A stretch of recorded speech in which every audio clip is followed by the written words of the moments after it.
The views and opinions expressed by tonight's guest and topic of discussion do not necessarily represent the official policy or position of Spaced Out Radio, Spaced Out Saturdays or Sundays, SOR Media, its hosts, syndicated carriers, or anyone associated with this broadcast. Any rebroadcast, reproduction, or other use of this broadcast or podcast without the expressed written consent of SOR Media is strictly prohibited. Listener discretion is advised.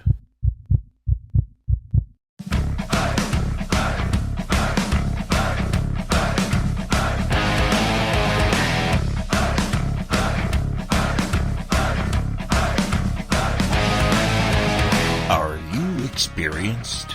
Then come own the night with us.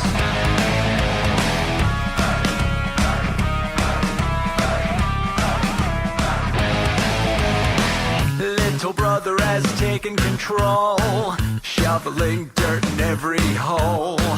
Predators to condemn your soul, watching you and watching me. We're all Station atop the mountains of British Columbia, live from SOR headquarters. This is Spaced Out Radio with host Dave Scott. We live behind glass curtains and act like nothing's wrong. Soon you will belong. You can follow us on our website, spacedoutradio.com, and on Spaced Out Radio on iTunes. You can follow Dave on Twitter at Spaced Out Radio, and on Instagram at Dave Scott SOR, on Facebook at Spaced Out Radio Show, and on our YouTube channel, Spaced Out Radio. Brother wants to make headlines, be immortalized. Everyone's got an electric eye with the digital spies. They've watched you for so long. I know you're out there somewhere watching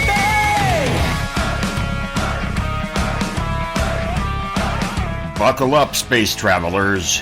It's time to go for a ride on Spaced Out Radio with host Dave Scott. I know you're out there somewhere. We've watched you for so long. Wait for you to fall. We'll expose you all. I know you're out there somewhere watching me. Little brother wants to make headlines, be immortalized. It's Monday, May 21st, Tuesday, May 22nd, if you're on the East Coast or across the pond. And this, my friends, is Spaced Out Radio. Hope you had a great day and night. We're coming off a long weekend up here in Canada. I am your host, Dave Scott, live in the Great White North on top of the mountains of central British Columbia in the Cariboo region, right here at SOR headquarters. We are 150,000 strong nightly on the SOR radio network, including the Fringe FM. We are also on Periscope.tv every Monday through Friday night. Thank you so much for everybody on Periscope watching us live. And if you want to find our archives, you go to youtube.com/Spaced Out Radio. Don't forget to hit that subscribe button. I would greatly appreciate it. Our website, spacedoutradio.com, which has a plethora of features for you. Rock out to some Bumblefoot, shop at our Spaced Out Radio store, read up on the encounter online, or watch great videos from UFO Seekers, Contact TV, and so much more. We're kicking off a new week here, space travelers. The construction of the new studio begins on Thursday. A nice birthday present for me. And we're glad to kick off this brand new week with all of you. Now, Tim Doyle says he has trimmed his goatee tight for tonight. And you know he's always at his best when his goatee is looking absolutely trimmed and stellar. Because the third Monday of every month, we bring in one of the premier UFO researchers in North America. Tim Doyle from the ever-popular YouTube channel UFO Seekers joins us to talk everything UFOs. Tim has been a staunch campaigner for openness in the field of ufology. His strong stance, combined with his research regarding the To the Stars campaign, has made him very popular with many wanting to know the truth and to learn about the UFO group. But it's also made him unpopular with many in the industry who feel Tom DeLonge's group is an industry standard. Nonetheless, Tim is one of the most honest guys that you can meet in this field. All he wants is to know the truth, much like you and I. And is that something that we should be fighting as hard as we are for? Let's ask him. Tim Doyle, welcome back to Spaced Out Radio, my friend. How are you? I'm doing great, buddy. It's always great to be on. I really appreciate it. Now, we only got you for 2 hours tonight because you're not feeling too well. You're a little under the weather, but that's okay. In hour number 3 from UFO I-Team, Michael W. Hall, the paranormal lawyer, is going to join us then as well. But what have you been up to, Tim? How you been since the last time you were on? I've been good, man. We've just been, doing the same old thing, getting out and doing our UFO hunts. We have a new website up. And that's about it, man. Just been following the news and enjoying life. That's excellent, man. It's great to hear you trying to enjoy it. Do you still, with everything that is going on, Tim, enjoy going out and looking up at the stars to see what you may see? Because the way in the last 7-8 months the entire field of ufology has kind of switched and turned itself upside down, it seems a little erroneous to think that your own game plan or your own enjoyment maybe hasn't, stayed up to standard. Are you doing okay with still going out and staring up at the sky? Right, and that's, that was a big thing that the To the Stars employees and advocates, told people that you're stupid if you look for lights in the sky, and anyone who reports lights in the sky is just a Looney Tunes, but I really feel that it's important to be a field investigator, and when UFO celebrities say that aliens are at a specific place or there's something mysterious in a certain area, that there should be somebody with the gumption to actually go out and fact check these people. And spend time in the locations to see if these UFO celebrities who are making millions of dollars off producing books are actually telling the truth or just fabricating stories. So I think field research is extremely important, especially if we're trying to verify stuff that eyewitnesses are seeing. So I don't, like the To the Stars Academy people, they think UFO witnesses are Looney Tunes, and they only want to listen to people who have specific job titles or people who worked in military intelligence. Those are the only people who get respect from these UFO elites and these UFO celebrities. So UFO Seekers is a place, where these UFO witnesses can still come to try to get somebody to verify what they're seeing. And that's what we do. We go out into these places, and I know people can look down on us and say, oh, all we do is look into the sky, but that's the funny part is everyone says UFOs are real, and then if someone wants to go look for them, oh, you're just a crazy Looney Tunes, you should just go read books. So instead of buying one of Tom DeLonge's books or George Knapp's books, we actually go out into the field and try to look for these things that they claim are hiding around every corner. Because honestly, I don't think they are hiding around every corner. I think it's extremely rare. And people who've seen things are extremely lucky. I don't think a place like if someone like George Knapp wants to say people died at Skinwalker Ranch because of aliens, I'd like to know who these people were who died, what their names were, when they died. I'd like to go visit their gravesite and maybe, put some flowers on it, maybe console their family and try to fact check these things instead of just buying the book and just moving on to the next book. We're going to get into UFOs, To the Stars here in just a little bit here, because I think that's kind of important. But you mentioned that you are encouraging more people to get outside, especially now that it's summertime, the skies are clear, beautiful skies, and, to get out there and stare up at the stars just in case they see anything. Right. Never mind the fact that they may not see something, Tim, but it's still got to be a relaxing time that many of us have forgotten about.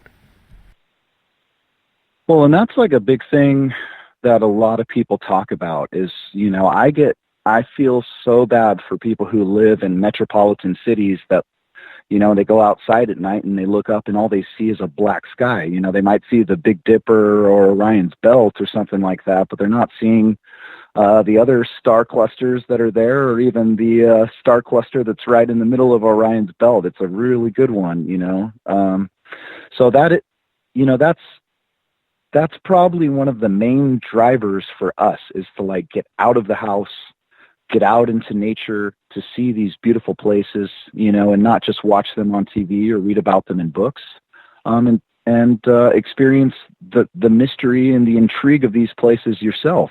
Get out with your family or your significant other, and spend quality time. And it's the funny thing about modern society. I mean, think about like the questions, right? I'm like looked down upon for looking up into the sky, even though that's where everything is, and that's where the human race is going, in the future. And the whole point of UFO Seekers was, a lot of the times the conspiratorial talk can really mess up the psyche of someone who wants to have a rational conversation with someone like Elon Musk. So if the human race is becoming interplanetary, and there's lots of, space stuff happening these days, and people like us want to believe in aliens. You yourself have had an experience. But if we still want to sit down and have a rational conversation with a scientist and get them to analyze something, if someone, like UFO Seekers get an invitation to go to a military facility and take photographs, it's not because, we're going down the conspiratorial rabbit hole to the max. We're still trying to keep a journalistic value and some type of, just middle ground integrity, to get respect from people on all sides of the aisle. So, I think there's a lot of talk about, hey, isn't it great that there's publicity about UFOs in the media, and that's what's good for the topic. What's good for the topic is people who are rational and have rational conversations about things. And that's what's going to bring more people into this topic. So, for instance, our demographics for our types of videos range from young to old. Most of the time, it's families that are watching our videos all together. It's kids watching it with their parents. There isn't bad words in it. We're not talking about topics which might make the kids uncomfortable or parents uncomfortable to have their kids watch it, saying, hey, the government's killing people or this is going on. We really try to keep it, really mellow for everyone, and keep it rational to bring more people towards the topic. So you may find that the UFO Seekers demographic, our viewership, contains military personnel who don't believe in UFOs or aliens, it's scientists who don't believe in UFOs and aliens, and then at the same time, it's people who do believe in these things, And so, for instance, one of our last videos is a 3-day UFO hunt where we spend 3 days looking at the eastern foothills of the southern Sierra Nevada mountains, which is just north of Edwards Air Force Base and the Mojave Spaceport. For instance, that's where Virgin Galactic tests their space rocket. It's part of the air refueling track of the R2508 military airspace complex. So there is cool stuff happening up in the skies. And it's not all the time that, hey, just because we see lights that it's aliens, because that's irrational in itself. I mean, you can't just see a light and know what's driving it or know what's flying it. I mean, that was the whole problem that I have with the 2004 USS Nimitz UFO incident is David Fravor is the first military pilot I've ever heard of who says he saw something and knows for a fact it was an alien inside of it or alien driven. That doesn't really compute in my head because I would think that a military pilot would go, I don't know who's flying it until I see who's flying it. So to make that leap into irrationality, that's how you lose people and they kind of drift off to the side, especially if they're like skeptics or they don't believe it. A more rational way to look at it would be, hey, this thing acted in a way I've never seen before. Why don't you just check it out? It's something that I'm not used to. But instead, he's on the payroll for To the Stars Academy. So, of course, he says he saw aliens. That's what was flying around. It was out of this world. No one can make that technology. As if every Navy pilot who flies an FA-18 out of Lemoore Naval Air Station is privy to every Black Ops project. I mean, I had no idea. So that was a new thing for me. For David Fravor to say that every Navy pilot basically has access to every secret project imaginable, I don't agree with that. So, Tim, do you think that there's enough people looking up at the skies right now. If more people took the time to No. to stare up, do you think we would see more or have more real, true accounts of true reports? Yes, and I think people, and I don't mean to say this, but the mystery may get sucked out a little bit, but remember this, Dave. I mean, I've done this so much that I can hear an airplane in the air and I could tell you what kind of engine it is. Oh, hey, that's a single engine propeller airplane. That's a dual engine, God, what are the ones that the military always flies? The beach aircraft, you can hear those. They have a unique sound. I can hear the difference between a private jet plane and an actual military fighter jet plane. So it's things like that that are important. It's also important to see the setup of the lights, because aircraft have all different kinds of lights.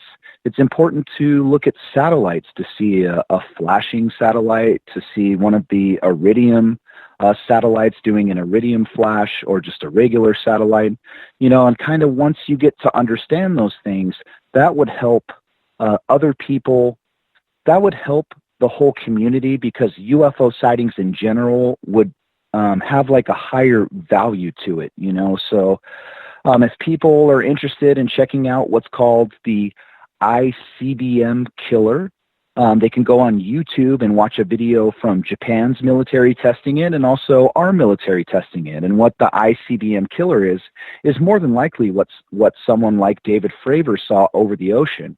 Basically, it's like a 2 to 4 foot long tic-tac looking object that has small jet ports that point in every direction. And if they watch this video, they're going to watch the little tic-tac device sitting in a net inside of a building, and they're going to watch it float up above the net using the jets and be able to spin. It can move in basically any direction, just like a satellite in space, but it does the same thing in the atmosphere here.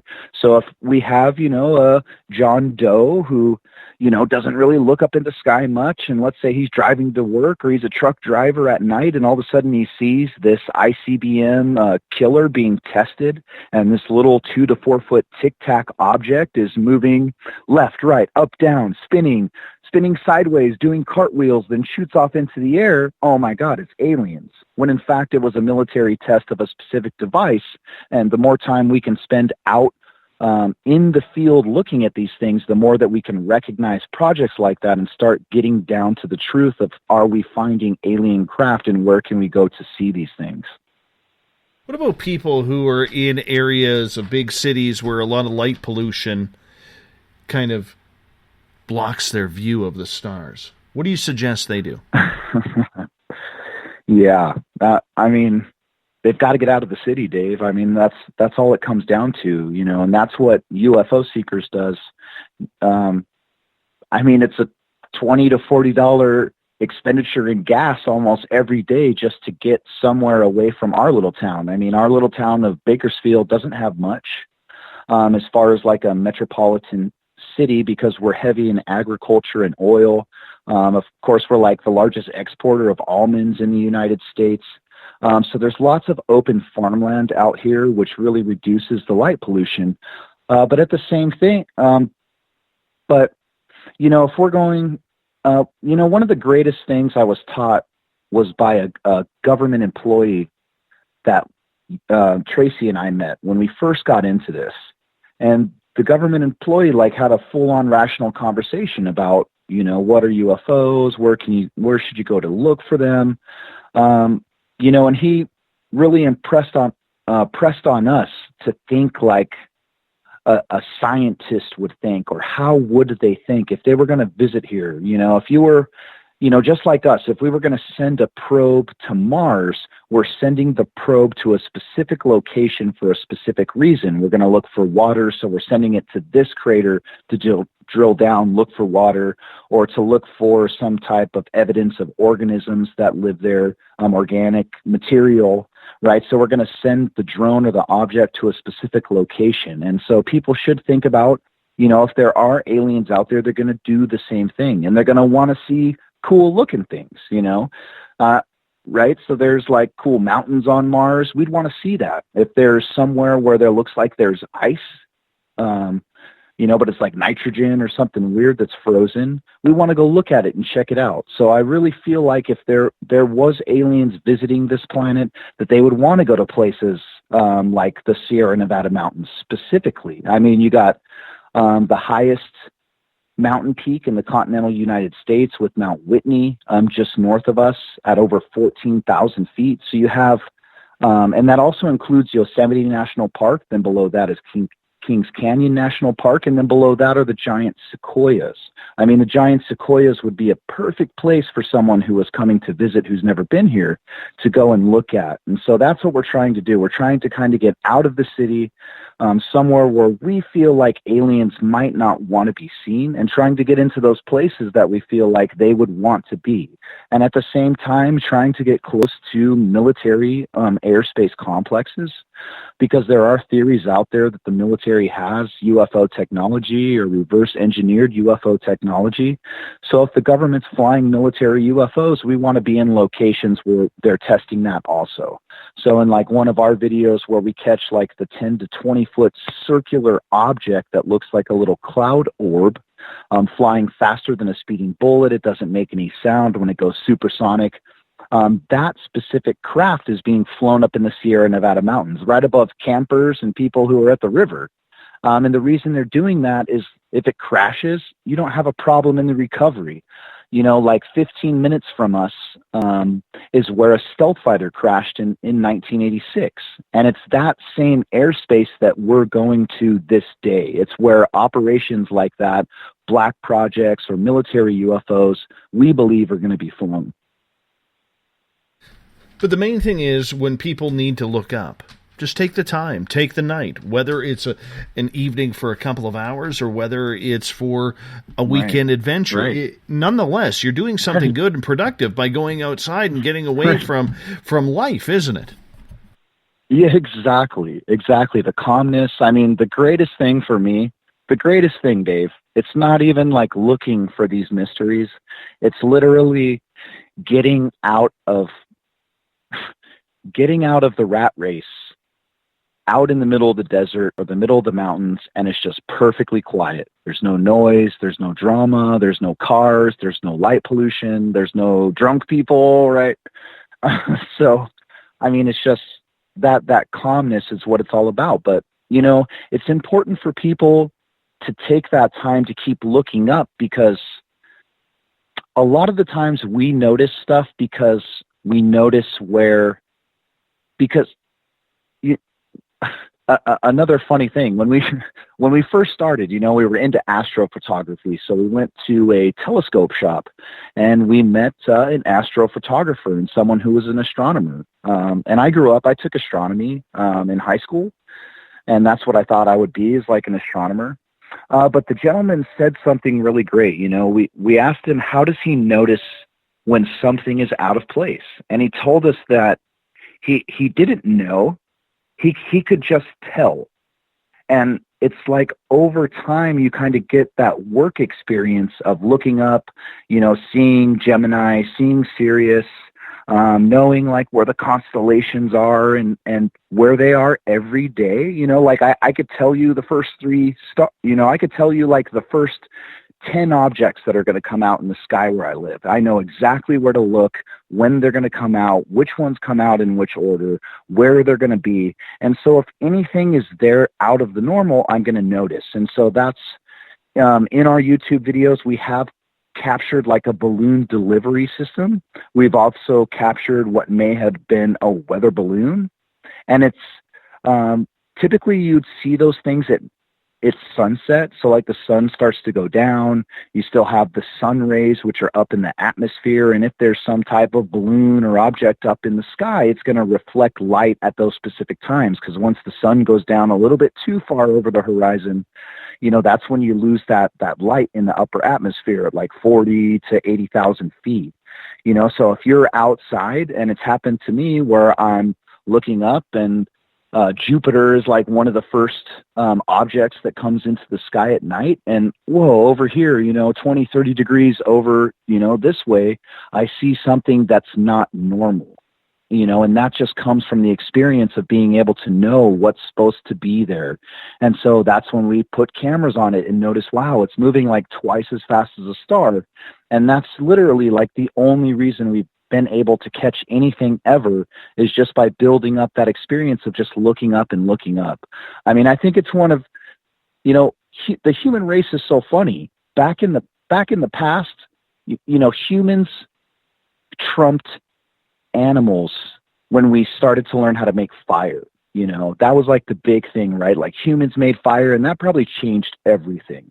And it's like humans today don't even know how to make a fire. So what does that like say about the basic common sense of everyone around us?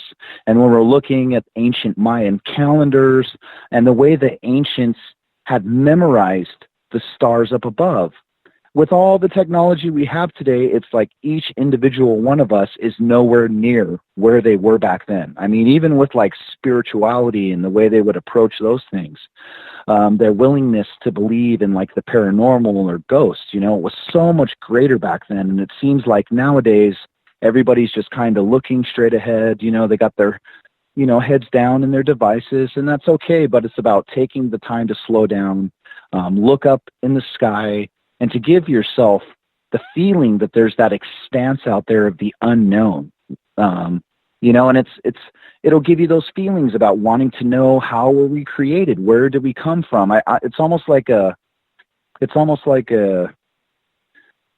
gosh, what do you call that? When something, I don't mean to say it this way, but what do they call that when you like do a drug and it leads to other drugs? Like, what do they call that? I forgot the term for that. Goodness. A gateway drug. Yeah. Absolutely. Yeah. So it's like a gateway thing. If you spend that time looking up, I truly believe it's like a gateway to pondering other questions, No, and I think it's absolutely great. I mean, I think that's one of the biggest things that we have forgotten, is just to take the time to stare up at the stars, because life is so busy. And, everybody always says, I want to believe. Right.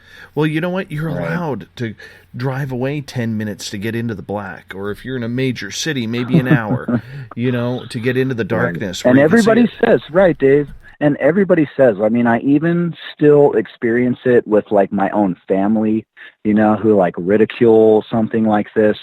They live in like highly populated areas of Southern California where there's just millions of people. It takes 2 hours to drive 10 miles because of the traffic, and it's so bad. Yeah, it gets really difficult to get yourself out of the city. And, we have lots of friends, and there's always a birthday party. Oh, I got to work. This is going on. But you really have to like concentrate, just like, eating well or exercising, and focusing on giving yourself some time to just get out and get into nature, Well, a lot more people may get their answer, because there are things flying up the sky that we don't know. I mean, it makes you really start to wonder about whether or not you are staring at satellites, whether or not you're staring at space junk that's reflecting off the sun, whether you're capturing a UFO or a meteor or whatever it is on camera. But it's just more for the experience, Tim. To get out there, get some fresh air, run away from Sasquatch, whatever it has to be. Because the only way you're going to be able to see something is if you, as in the people listening, actually take the time to go stare up at the stars. And it's amazing how many people are not doing that. I realize in a roundabout way I've asked you that already, so you don't really need to re-answer that question. But the fact is, take the time, people. Get out there and enjoy the sun. You never know. Well, I really think it's going to be people like that who are going to make the ultimate discovery. I really think that these phenomenons are so random and so rare that it isn't going to be, someone like me who's like trying to find it. It isn't going to be some UFO celebrity who writes books, so he's given the vision from the aliens. It's going to be just a random person who took some time and saw something and actually records it, and is going to catch that Bigfoot or catch that UFO, and is going to change everything. I really think it's just going to be some random normal person who will change everything for this topic. Tim, there has been a lot of wonderment in the last number of months regarding UFOs, mainly led by To the Stars. But the more and more we see things going on, the more we see them becoming more an entertainment company than a UFO company. You have been one of the most aggressive researchers on this topic. And before we get too heavily into it, why do you think that it is so necessary for you, Tim, to be an outspoken voice of what you feel is a wrong in the UFO community? Well, because there is no other voice. So anyone who thinks like I think and wants facts instead of opinions from these people is considered, a hater or the outsider. And I think people really need to start looking into like the legalities of what's going on. I mean, there's a U.S. legal code about working in the government. You can't work in the government and learn secrets of a specific topic or a specific industry and then go into the private sector and work with a company who works in that specific topic or industry and then give them privy information that hasn't been released to the public and use it for monetary gain. And so I really do feel like there are people at To the Stars who have violated the law. I myself would love to bring some type of lawsuits against the individuals involved. I really do hope someone files an SEC complaint about what is going on. And I really do hope someone files some type of grievance with the U.S. government and fixes this issue. It blows my mind that if even this was real, and I don't believe it was real. It was a foreign aviation and foreign aerospace identification program looking for foreign military aircraft in the United States. And if Robert Bigelow decided to go hunt UFOs as a way under this contract to try to understand foreign military aircraft that are entering our airspace to protect the American people, I think it's outlandish that the To the Stars Academy would flip that around and say that they were looking for aliens.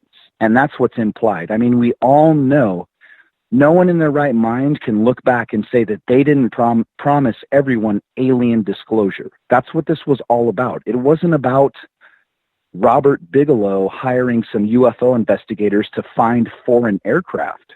They promised alien disclosure, and I will hold them to it. And to even go farther than that, they recruited George Knapp from a mainstream news outlet and KLAS TV in Las Vegas, who employs George Knapp as a journalist. That's what they call him, a journalist. I have no reason why. I have no wonder why, because a journalist does work. They're not just a reporter. So he's just been doing reporting for a specific company. And one of the first things I learned in public relations and being a marketing professional myself is that, you really need to be careful of the news media because they're not supposed to grow people's business. It's not their jobs. And that's all I'm seeing. I see a conglomerate of UFO celebrities who are all working together to create a facade because they're so pissed off that there's other places for people to get UFO related content.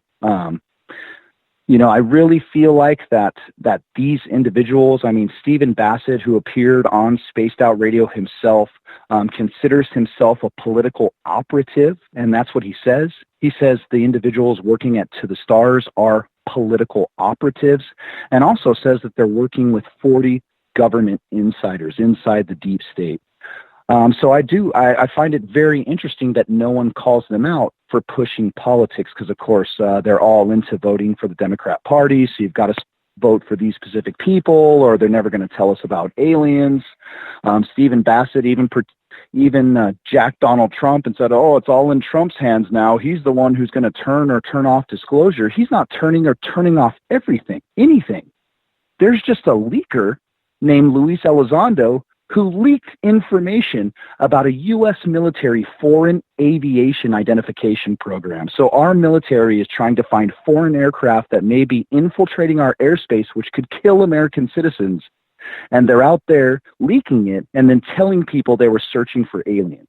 It blows my mind, Dave. And it seriously makes me sick to my stomach, bro. Literally sick to my stomach. It is a tangled web when we look at it because in the end, the public goes along with big names. They really do. Correct, man. And, 100%. the bigger the name, the more they are set to believe. But like George Knapp could say, jump off a cliff, and the whole UFO community would jump off the cliff because he told them there was aliens down there. And that's the whole problem. Before UFO Seekers, there wouldn't be anyone to offer these kind of dissenting opinions. And for instance, we've been banned from places like Coast to Coast AM, who refuse to even mention us, just for offering a dissenting opinion when they all claim they're open for debate on anything, and they like dissenting opinions. So before UFO Seekers, there would have been no one to stand up against these celebrities who just point, and the whole UFO community just goes where they point. Those days are over. There's new people now. There's Tyler from Secure Team 10. I mean, as much as anyone wants to jack them, there's, the Cousins brothers from Third Phase of Moon. I mean, there's a place called Spaced Out Radio with Dave Scott. I'm sorry, UFO celebrities. Modern technology and the internet has ruined your life. People can now fact check what you say, or they can go anywhere else to get the content that they had the monopoly on. Before the invention of the internet, everyone had to go to that AM radio or the FM radio to hear anything, or they get something strange through TV, and it'd be a host from, it'd be someone from Star Trek hosting a UFO video, and the only people who had control of everything were NBC, CBS. Now you have the Travel Channel and Ghost Adventures. Look at them. They never would have made it if it would have been, if all these celebrities in the paranormal community had their way. Zach Bagans never would have made it because they would have tried to blackball him just like they blackballed me. So I really praise the Travel Channel for giving those people the opportunity to bring people that paranormal topic in a different way. And look how it's changed everything. It's changed everything. And so I really hope that we're someone who can do the same. I do have like a project in the works with a large broadcasting company. So in July, I do have a plan to take a celebrity UFO hunting. I guess I could just say that. And it'll appear on a mainstream news channel. So, even with all of the UFO celebrities and elites who want to jack people like me and they want to jack YouTube, I'm still given the opportunity to display what we do through YouTube, in spite of what they would want to happen. I'm sure if George Knapp had his way, he'd have YouTube ban my channel so that everyone would just go to Coast AM or his Twitter feed. He doesn't appreciate that there's different people with different opinions. And in fact, Mr. Knapp himself has even excoriated me on his radio show to his millions of listeners, never given me a chance, never even brought me on, even though he himself claimed there was alien metal alloys. And people can go on my website, they can look at my article, they can look at all 18 articles that KLS TV has produced about To the Stars Academy in a positive light, soliciting investments for their business, growing their business, never offering differing opinions, which might make you skeptical about the topic being covered. No, George Knapp just issues press releases for To the Stars Academy. He's literally just an advocate journalist who just does whatever Tom DeLonge wants. And all of these companies just go along with it because they're celebrities. But I really think that times are changing. And I really think that Tom DeLonge has ruined George Knapp's reputation. I really think Tom has ruined his own reputation. And the whole point was, and the reason this happened is because they went in bed with the government. So they're out promoting big government. They tell you that government is great, even though government's hiding all these secrets, using all our taxpayer money. They make all these military weapons with all our taxpayer money, but yet they hide all these things. They have aliens underground. George Knapp has freaking people come on and say, "Hey, I work at Area 51. I went underground. There's alien technology." But it's the craziest thing I've ever seen, Dave. It blows my mind, bro. Well, you know what? I'm going to take a step back here because I understand you feel you have a vendetta with a lot of these people because, in your opinion, I don't have a vendetta, Dave. Wanting to know a fact is not a vendetta. If someone says there's an alien over there, you're telling me I have a vendetta for asking you to show me the alien? No, that's just a rational human being. That's just a rational human being, Dave. Okay, That's the problem with the UFO community, is they didn't ask questions back in the day. They would just take it and be force-fed whatever these UFO celebrities will tell them. And those days are over now. They can go to Tyler from Secure Team 10. They can go to Spaced Out Radio. They don't just have to take and get force-fed what these celebrities want them to think. And I understand that, and I do realize that I'm going to defend George Knapp a little bit here because I am a little bit of a fan of his, and I do understand from a journalistic point of view how tough it is when you have information. Now, when he is the only guy releasing it, I can see where you are saying that this seems to be a little bit of a trail. Where's the alien medals? Well, where's that's the problem. That's the problem. Where are the Show medals, them. Dave? Show them. Oh, that's funny. Well, that's funny. He put it in his article that they exist. Oh, now they don't exist. Luis Elizondo came out. There was no alien metal alloys. He lied to the New York Times and told them those existed. And then George Knapp took that lie even farther and said they existed and said that he postulated that Robert Bigelow had a piece of a flying saucer and it was stored in Las Vegas. That was a lie, Dave. You know why it was a lie? Because it came out 2 weeks before their IPO ended, because George Knapp himself was helping a book company called To the Stars Academy, which he wrongly, falsely, and libelly called a UFO research company. Anybody can go look up the SEC filings for this company and see that it's a book publishing company. Tom DeLonge admitted in a Joe Rogan interview he's working with George Knapp on a book about Bob Lazar. George Knapp worked for Robert Bigelow. So George Knapp was writing articles about Robert Bigelow and never said he worked for Robert Bigelow, and KLS TV in Las Vegas still lets him write the articles, never telling anybody in the public domain that he worked for this person. Also, they've never told anybody if George Knapp owns stocks in these companies. In this company, Dave, they have never told anybody that he's working on a book with this person, so he actually has a business relationship on the people he's reporting about. And that's the difference with a high quality and a journalist with integrity. So when I want to watch George, when I want to watch George Stephanopoulos on TV, he's going to tell me that he used to work in the Clinton campaign, and then he's going to start telling the news. I'm sorry, Dave, but your bubble has been crushed. George Knapp will never do that to the public. He will hide it so that he can manipulate the way they think, so they're going to buy a book or buy Tom DeLonge stocks. That's it. And that's all it's about. And that it's is not something about the truth. that I Where have are the been, medals? And that is something that I Where are the medals, Dave? Well, give me a second. I'm allowed to talk too, bud. The goatee is tight tonight, man. The goatee is tight. No, but that is something that I have stated all along, and I'm not changing my stance on that. I think the idea that George is writing forewords for some of these UFO books that are going to be published. No, he's writing press releases. He's writing press releases. And he's writing forewords for some of the books that are going to be written for To the Stars. And I personally don't think if you're reporting on that company as closely as he is, that he should be doing that. That is just my opinion. And if we're able to get him on the show in August, I will ask him that. I have no problem asking him. You think he cares? You seriously think he cares? Dude, Tom DeLonge is his buddy. Yeah, but and he's helping it doesn't matter. He doesn't care about the UFO topic, or else he wouldn't have said that there were medals from a crashed alien spacecraft on Earth sitting in Las Vegas. But if he got that irrational, but if he got that straight how from you Bigelow, turn people off from this topic. So imagine all of those people who aren't in the UFO community who read that article, and George Knapp told them that there was pieces from an alien spacecraft sitting in Las Vegas, and now it's a lie. What do you think those people outside the UFO community think of all of us, Dave? So I will they make us losers. That's why we're losers, bro. I will put the other side of the fence on, because I have reported on things back in my day that turned out to be false, even though I was given the information by a credible source. Let's say, hypothetically, he got that information from Bigelow, and then Elizondo comes out and says, no, we don't have them.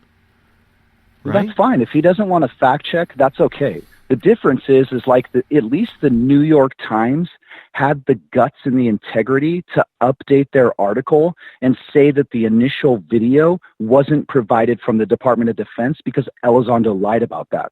Those videos aren't released from the Department of Defense. They were stolen, Dave, from a pilot training program. That's what they are from, Dave. That's what the Defense Intelligence Agency says, which Elizondo says gave him the videos. No, the government has denied it.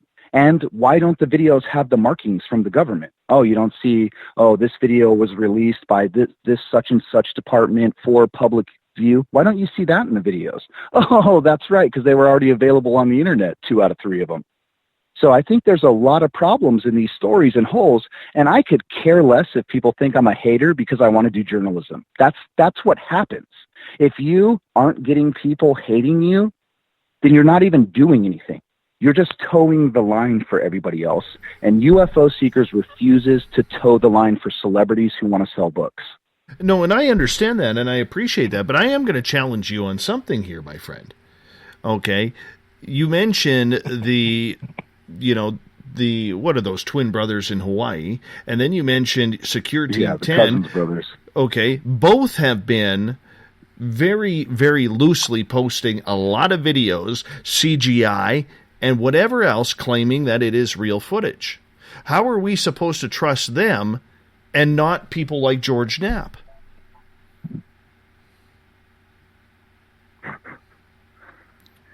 Yeah, the difference is like people are just submitting videos to them and they just relay the videos. So if you don't want to watch the videos, I mean, Tom DeLonge believes CGI videos are aliens. So, I mean, maybe they post those videos for Tom DeLonge. I mean, maybe they post them for Tom. And maybe that's, maybe if I believed in CGI videos too, the military would give me secrets, So, I mean, I find it real interesting why a journalist would never ask Tom, oh, you said the government found an alien body during after World War II. Well, where's the alien body, Tom? Oh, so the Luis Elizondo is working in a program looking for UFOs, which we don't know who's piloting them, but the government found an alien body? Well, I thought NASA is going out and looking for aliens in space, so Tom doesn't have the gumption to go let NASA know that this specific person said that they had an alien body, so you might not as well waste those billions of dollars going and searching because I know where it's at. You know who does that, Dave? A liar. They just say stuff to lie to sell books, Dave. That's it. But you could say the same thing about the Cousins brothers. The money? But you could say the same thing about the Cousins brothers or Secure Team 10 about clicks. They're That's fine. So why is one fine and one isn't? Someone else does something bad. So someone does something bad, I should do something bad? No, And you're saying that George Knapp is on the same level as Tyler from Secure Team 10? I would say George. They both have the same journalistic standards? Maybe not. Agreed, man. Maybe not. But I support YouTube creators because I support the audience of those people. If those people want to see those specific topics, I mean, Tyler is the Art Bell. He is Art Bell in the modern time.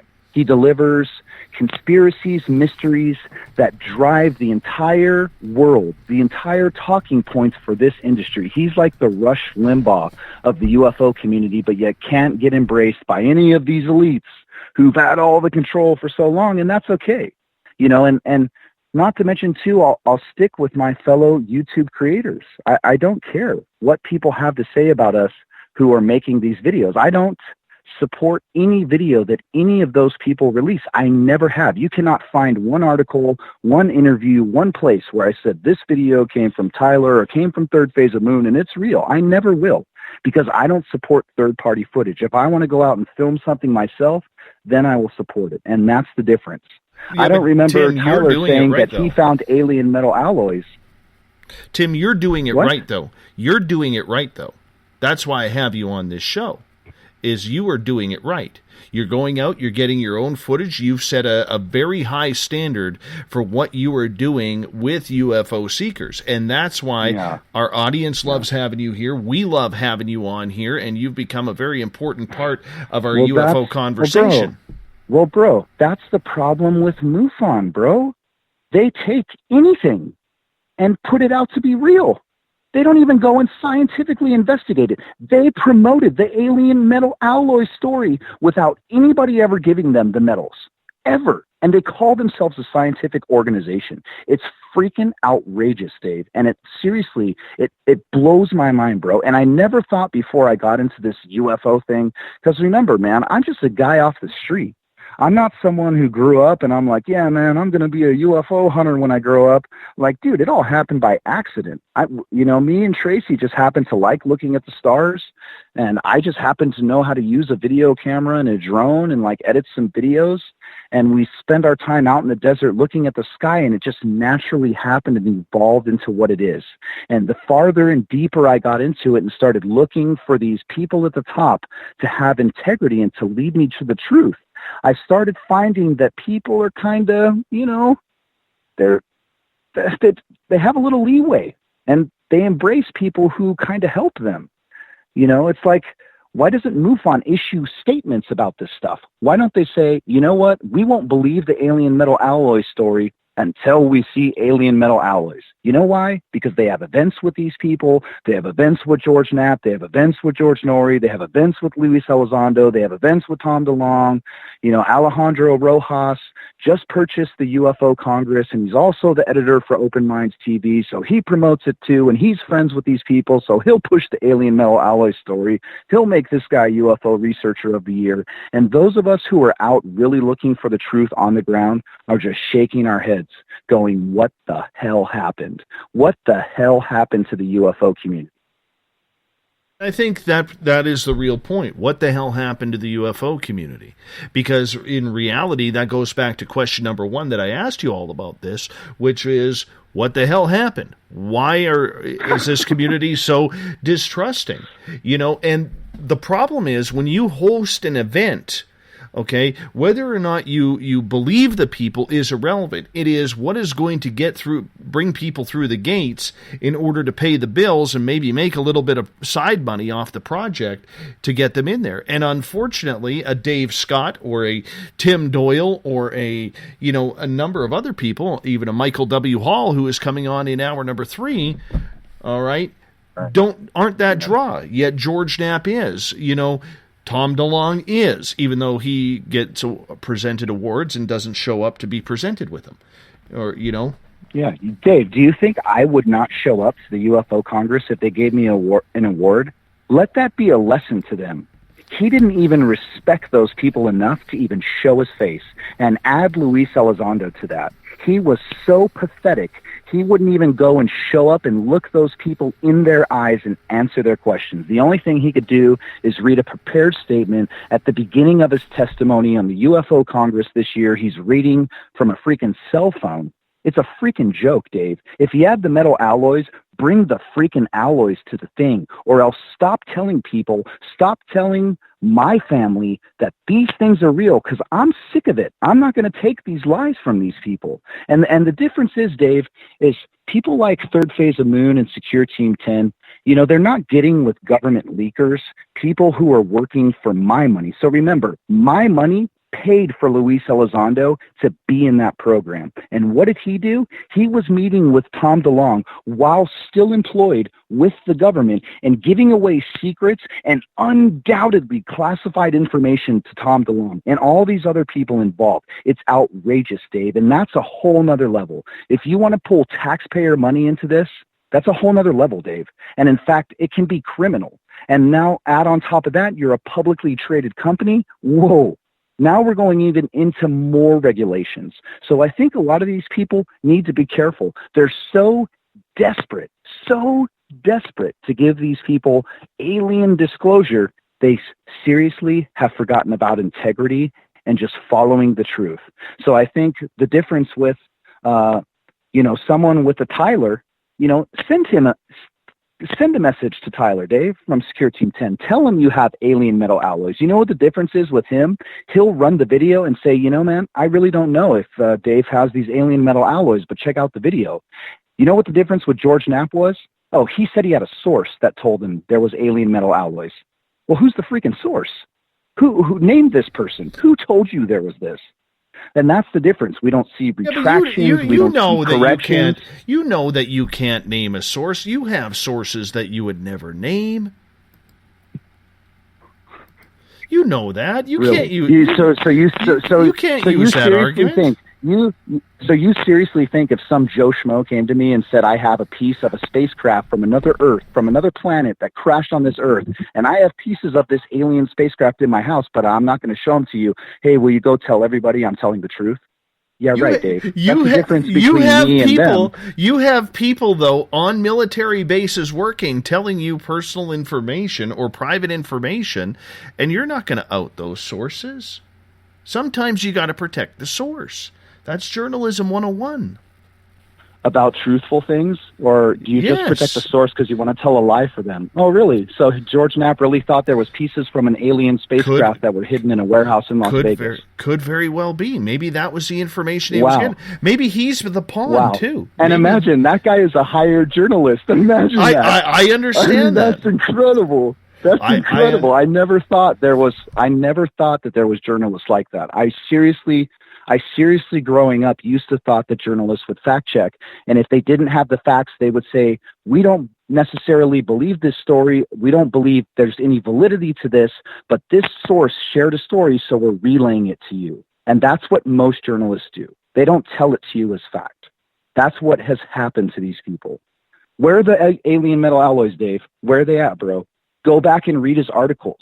They were there, bro. You know why they did it? Because it was 2 weeks before the IPO release, so they could solicit more investments for Tom DeLonge's book company, which was actually working with George Knapp on a book.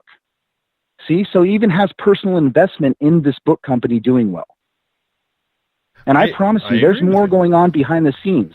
George Norrie works with Gaia. I promise you, Gaia has things going on with these people that no one knows about. It's a huge conglomerate, Dave, and they're all working together to protect the secrets. Love it. Tim Doyle from UFO Seekers is here the third Monday of every month. His website, UFOseekers.com. And he's got over 150,000 people on his YouTube channel. Just go to youtube.com/UFO Seekers. Hit that subscribe button. Tim is one of our contributors every single month on this show. We love having him. He gets fired up. I get fired up. We all get fired up. And this makes for some very, very good radio. Hour number 2 with Tim Doyle from UFO Seekers coming up. Hour number 3, UFO I-Teams, Michael W. Hall out of Washington State. We'll be back with more Spaced Out Radio right after this. Find your escape where time has no limits. It's about living today and cherishing the heritage of yesterday. A spirit of adventure for what is new with the nostalgia of the past. Your timepiece is a reflection of who you are. Life surrounded by beauty from the world around us to the soul within. EscapeWatches.com. There is no time like the present to enjoy your escape. Use promo code SMF2017 for your 20% discount today. The freedom to post what you want, when you want. That's the social media freedom you need. Social Media Freedom is the free app in your app store.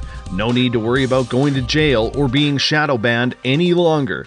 It's the freedom to say what you feel. The freedom to know Big Brother isn't watching. It's the way social media is supposed to be. Social Media Freedom.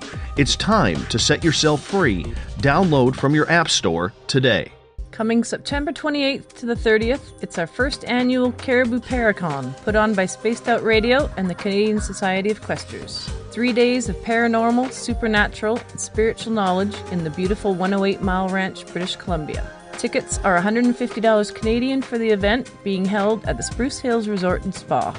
Come watch our featured speaker, Grant Cameron, along with Lorian Fenton, David Weatherly, Ross Allison, and more. The Caribou Paracon, celebrating everything paranormal. Hey Space Travelers, it's Joe Roop, your host of Spaced Out Saturdays. Come join me as we explore the realms of the paranormal, the esoteric, and everything in between every Saturday night at 9 p.m. Pacific, midnight Eastern. You know the truth is out there. Don't get caught sleepwalking. Come join Spaced Out Saturdays. That's every Saturday night, 9 p.m. Pacific, midnight Eastern, right here on SpacedOutRadio.com.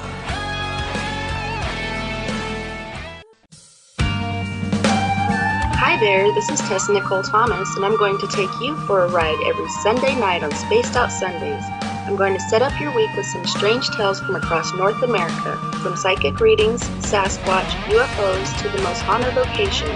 Come join me at spacedoutradio.com starting at 9 p.m. Pacific, midnight Eastern, and let's get weird together. I'd love for you to join me.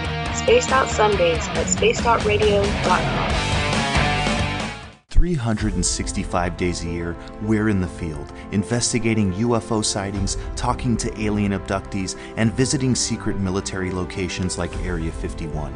We're UFO Seekers, official partner of Spaced Out Radio. Follow our daily search for the truth at ufoseekers.com or like us on social media. Catch us on Spaced Out Radio every third Monday of the month as we discuss Area 51, UFOs, and more. And also, don't forget to subscribe to us on YouTube. It's paranormal news at its finest. Welcome to The Encounter. At spacedoutradio.com, The Encounter online is SOR's trusted news source for everything weird and strange going on around the world. This is news editor Eric Markham. Our team of journalists are scouring the planet for those strange stories that rarely make the mainstream. No fear-mongering or fake news here. Head over to spacedoutradio.com and encounter The Encounter. Heading to Vancouver and looking for some great nightlife? The Moose Vancouver is the place to be. Catch a game on one of the big screens or just come rock out to your favorite 80s and 90s hair bands. Great food starting at $6.95. The Moose Vancouver is open until 2 a.m. nightly. It's easy to find near the corner of Nelson and Granville. The Moose Vancouver is the official rocking bar of Spaced Out Radio. Want to learn more about aliens, cover-ups, conspiracies, cryptids, and the paranormal? All you have to do is tune in S4 as we take over Spaced Out Radio Night, starting at midnight Pacific, 3 a.m. Eastern, each and every Saturday night, right after Spaced Out Saturdays. Hi there, this is Eric Cooper from Forest Moon Paranormal. Join me, Corey Ruiz, and friends as we discuss the hot topics of the night. It's fun, entertaining, and as dark as the night. Find us at spacedoutradio.com.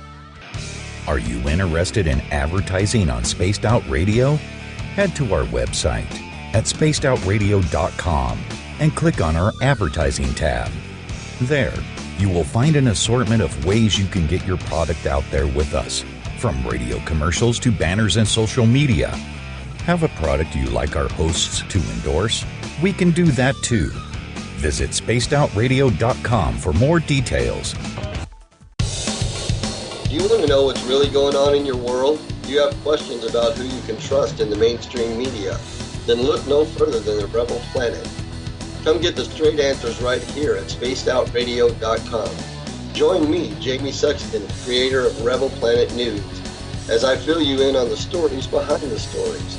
All you truth seekers, be sure to tune in to Rebel Planet on spacedoutradio.com the third Thursday of every month. Visit purpleplates.com today. For over 40 years, the Purple Energy Plates have been delivering amazing results for their many customers.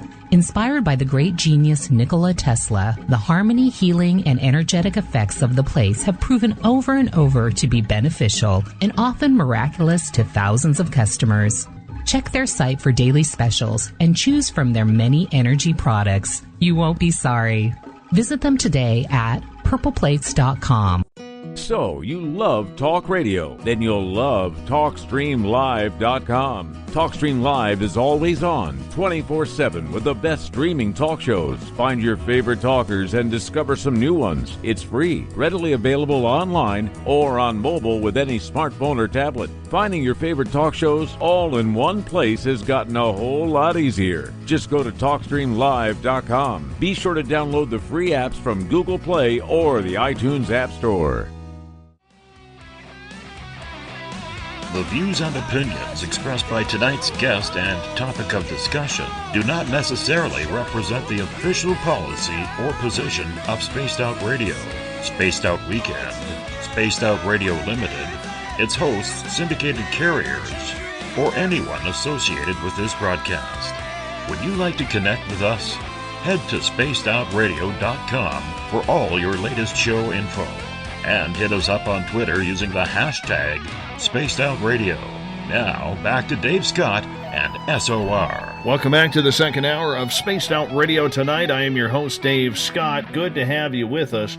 Tomorrow night on the program, Glenn Steckling is going to be with us from the Adamski Foundation. We're going to be talking about the moon landings. Were they real? Were they fake? Were they Memorex?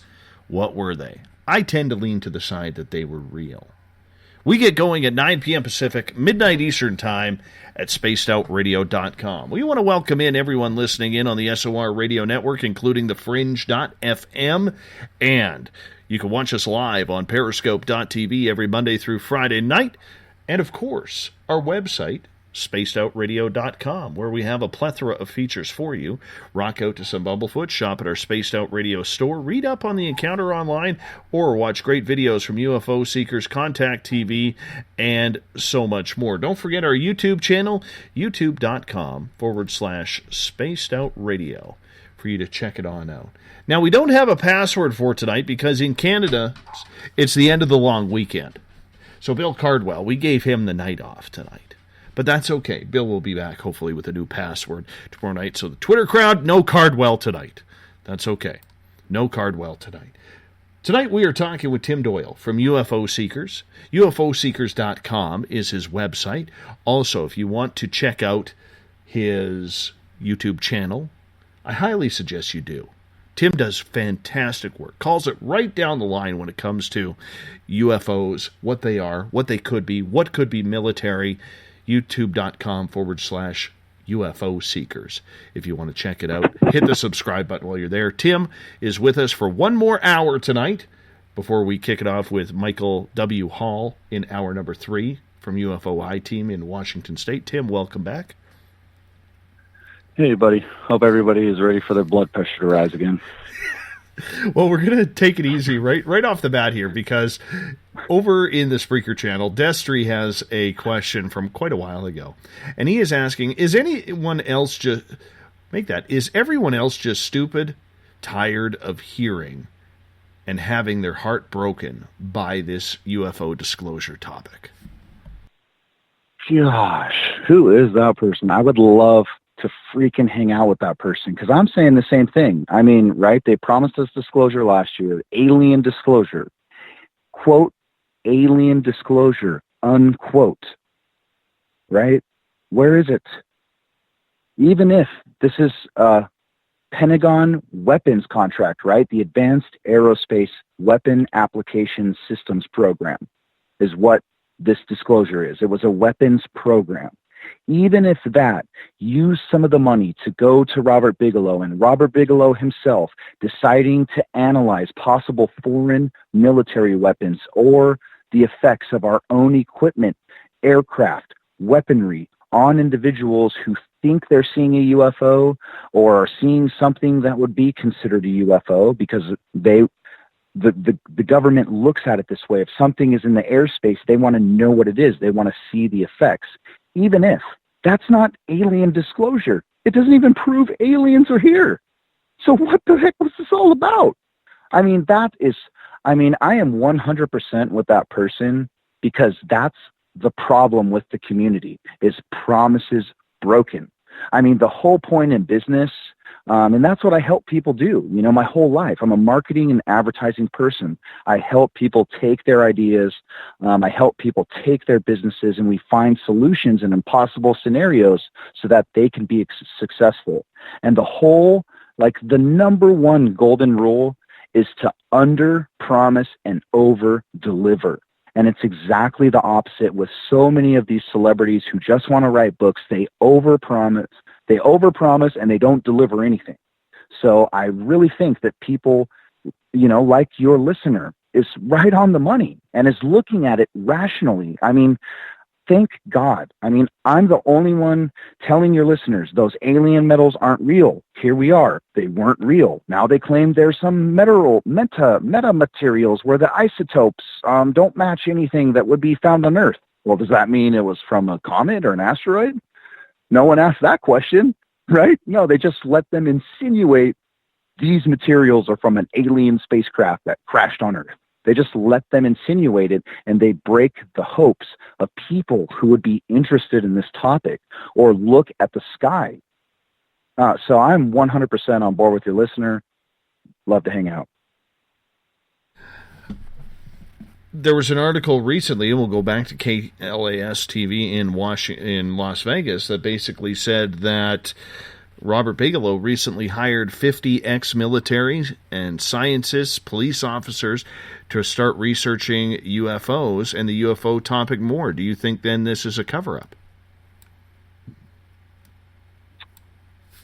Well, it depends on why you're doing something, which, of course, I guess they didn't want to ask the question because they just want to insinuate that I guess they're looking for aliens, right? They just leave it in that ultimate hanger zone, right? Oh, well, we didn't say this or we didn't say that, so they must have been looking for aliens, wink, wink.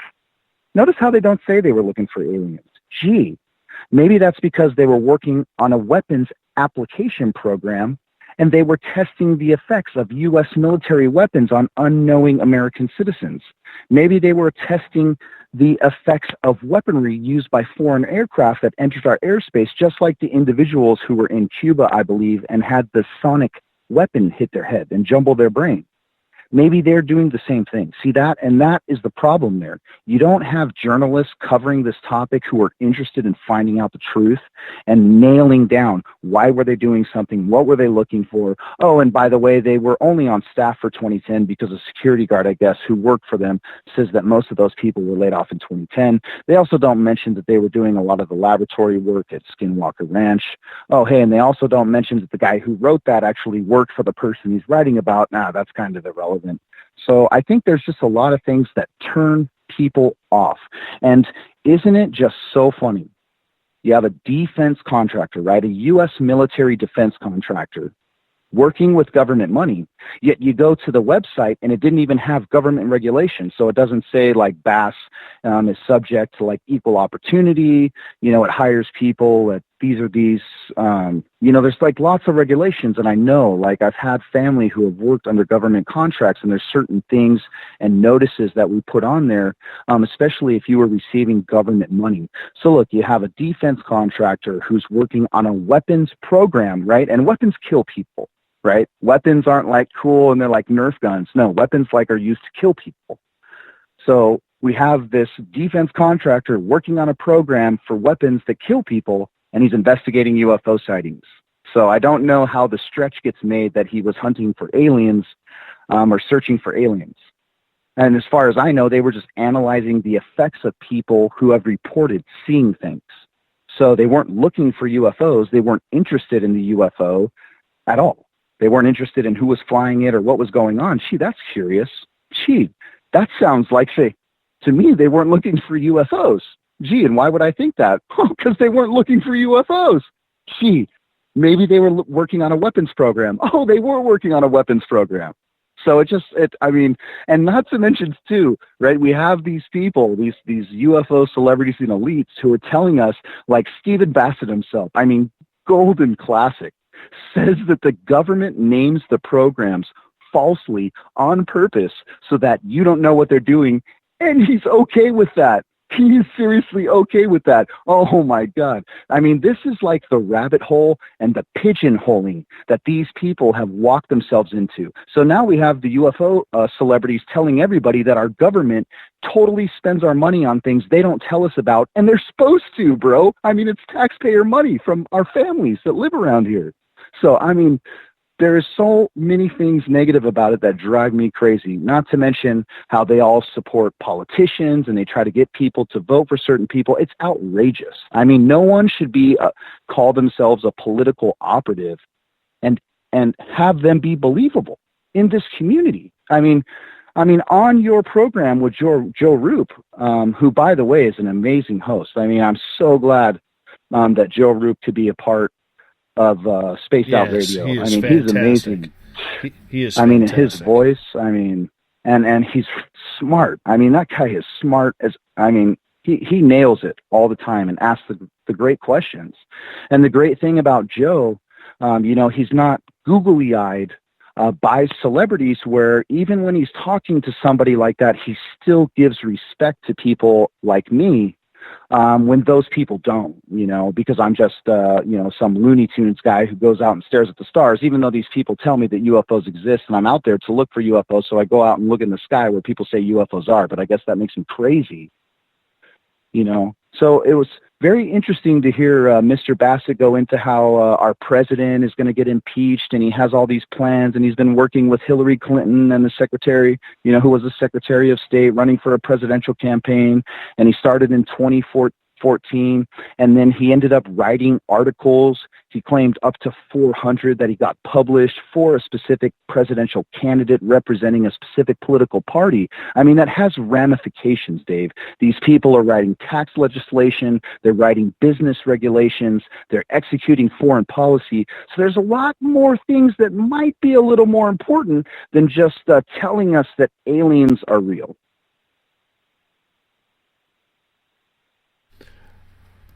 I just want to get to a question here. And let's see. What about the doctor who did several dozen implant removals? These were determined to be made with materials not found on Earth. I believe that's Dr. Lear that Bob is asking about. Well, Bob, you would be interested to know that I actually met the son of a woman who worked for Dr. Lear and actually worked on 5 of Mr. Lear's cases, and they claim that they were made from man-made materials. But it does not mean that I'm open for debate or 100% interested in seeing this. I have never seen it myself. I haven't seen what he's referring to, that there is evidence of these things being from a foreign planet. So if someone wants to send me something, help at UFOseekers.com, and I would totally be more than willing to look at it. And I should also express that you can trust what I'm going to tell you, because I have no skin in the game. I don't have allegiances to, UFO Celebrity A and UFO Celebrity B, and I'm not doing a conference with UFO Celebrity D, and I'm not doing an event with UFO Celebrity F, so I'm not going to say this or I'm not going to say that. You can trust that when you hear something from UFO Seekers, it is literally what we've seen from the evidence provided, and that is it. There's nothing more to it. We're not trying to help someone sell a book. We're not trying to help promote a book company. We're not trying to help promote investment in a publicly traded company, which we're doing business with. We are 100% just interested in the UFO question, the alien question, and finding evidence to show us, ourselves, Tracy and I, that aliens are real, because that's what we're interested in, and that's what we're looking for, alien UFOs. I've met implant people who say they've had an implant, and yeah, the stories are crazy. Does it mean that I go out and tell you, hey, this person looked me in the eye, they looked serious, so I know they're telling the truth? No. I need a fact, because if I was a judge and I was sitting in a courtroom and I had 2 people telling me differing opinions, I would need evidence from one of them to show me so I could rule in one of their favors. And so we really try to stay down the middle of the road. And that's why we come from the opinion we don't know if these things exist. That's because the whole of society believes they don't, and they want evidence. But we have a community who believes they do. So we try to stick right in the middle and give people out there a place where they can go and know that there's actually someone coming from that middle ground. Halloween Cat on Periscope is asking you, Tim, do you think Donald Trump would ever admit that aliens or UFO technology are real? No, I don't think any president would. Why? That would be the most illogical thing to do if you were a military. I mean, if you recovered, and let me say this, and it's not like I believe this, but here's like a theory that the government did Roswell on purpose and said there was a flying disc recovered because they wanted to play, oh goodness, what do you call that? You're playing like information warfare. So if you wanted to scare the poo-poo out of your enemy, hey, let's report to a mainstream newspaper that we recovered an alien craft. I mean, can you imagine? Just imagine, Dave, what was happening in a Russian, military complex the day after that. And you have all these Russian intelligence officials, right? And they're just like, dude, America found a flying saucer from another planet. What are we going to do, bro? So just, I think it's good for people to kind of, to take that into account. I had a conversation today with like a young kid, probably like 12, where we start talking about topics, and, I try to keep it like real rational, hey man, I look for UFOs. People see, they see these things in the sky. I try to go look for them and see if I can see them and then record something of it. And, I'm not a liar. From experience, look at what we've written and what we've said and how, we're not liars. So if I can go out there and I can catch that thing, like, how great is that for the person that's seeing those things? But on top of that, right, I'm telling this young person, hey man, these things might not. Maybe they're just military stuff. And hey, here's something interesting to know. I have a family member who's been on the underground freeway, who worked for the military. So trust me, man, there's things that the government has, or the things that the government is doing that no one knows about. I mean, honestly, Dave, I believe every military base that you see on the surface of the earth is fake, and everything is actually underground. Everyone works underground. Huge underground cities, underground railroads. Every military base I go to, I never see train cars entering them. Yeah, there's railroads that go by it. Yeah, there's tracks that lead into it. Dude, I've been to Edwards Air Force Base a million times, and there's a railroad track that leads right into it. But you know what? There's like 5 crappy railroad cars that sit on it every day in the same friggin' spot, Dave, right at the fence, bro. There is no train going in. But yet, when I stand there and look at Edwards Air Force Base, there's like, 20, 30, like big buildings. Dude, like 20,000 people report to work. Where the freak are they going? You don't see them, like, dude, the buildings, if you counted up the buildings, the amount of people entering a military complex wouldn't even equal the space of the buildings. So it helps us think, what's going on more? So it's having like a rational conversation like that with someone who's can be very influenced by the opinions that I'm expressing. I mean, I don't want to just go to a young person and say, hey, dude, aliens are freaking real. And have them go through school and go to science class and all these other things and not give them the intelligence to know that, hey, they might not, but they may. So it's good to have a middle ground and accept everyone's opinion and try to go see for yourself if you can prove if these are real, or look for evidence or facts that say they're real. I mean, Ancient Aliens is probably one of the best things I've ever seen. I mean, it really helped drive my curiosity for the past. I don't necessarily think that the megalithic structures of the past were created with extraterrestrial technology, because the megalithic structures themselves would kind of seem rather simple for me. I just think that there's been like 6 different times in Earth's past where humans have reached a certain point, and you have huge natural disasters, or an asteroid hits, or a mega volcano or super volcano goes off, Atlantis drops into the sea. I mean, when we're looking at Egypt, dude, why would anybody abandon the pyramids? That makes no sense, dude. I mean, imagine me and you, Dave. We live in Egypt, bro. They built the pyramids, these great emperors, and then all of a sudden we just all leave? Like, who does that? If one of us would have stayed, dude, we would have raided the tomb and got the gold, because we know that they all went down there and that's where it's hidden. So I think there are these extreme natural events that can occur too, that have wiped out like major technology, or maybe more advanced technology that humans themselves had developed, but honestly, like, they've degraded over time. And it makes perfect sense, because what do you have left? You have stone left, right? Because the rock lasts forever. Tools will degrade if they're not in the right place or in the right soil, or hidden in a tomb and locked up so no air can get in, or moisture. So that's kind of more where I sit.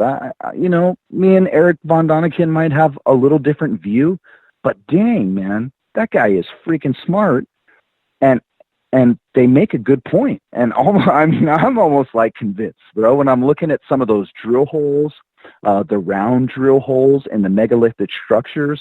And you know why that's interesting? Because it's a fact. You're looking at a freaking picture of it. Hey, bro, here's a hole in the freaking rock, and here's a picture of it. It's crazy. So I think if people, if they follow individuals who are more factual based like that, they might come to better conclusions. It doesn't mean I support a lot of the people on there who kind of always go to, well, it's probably because it was extraterrestrials who were giving them the technology. I kind of wish more that they had a dissenting voice, and he was like, well, this could be because, men made drills way back in the day. Maybe it was just a wooden handle drill. I mean, they had those like back in the early 1900s. They didn't have motors. But it's, I just, that's a good place to start. I mean, Ancient Aliens is really great. The places, and look at it too, Dave. It's, you could almost say like our videos are similar. We take people to places, show them, with like aerial photography, like the expanse of it, down to like the location, down to a camera in the location.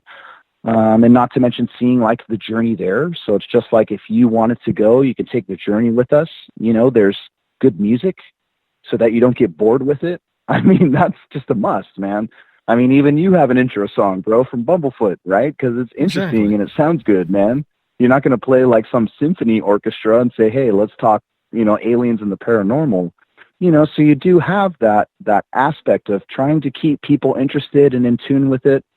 But if you look at like UFO Seekers and you look at our growth, I think anyone who does any of this kind of work, whether it's ghosts, Bigfoot, the UFO topic, hey, I don't care about competition. Like, the thing you should really look at like our subscriber growth and why they subscribe. You could compare us to like, there's a real popular UFO celebrity, a female, and she has a YouTube channel. I mean, it's great. I mean, I like her channel. I won't name it because she's like seriously like the only journalist. Seriously, she's like one of the like main respected journalists, but she does have trouble with the subscriber growth. So if I was like to help her with marketing, I would probably help her find some changes, because she does do a lot of videos and gets a lot of views, but it's hard to at the end convert that person to subscribe to get the notification of your next video. And that's what kind of separated us from everyone else, was the initial subscriber growth. And I think that is really through the format we've created, the use of quality music, the quality video editing. And that's the number one thing I hear from people.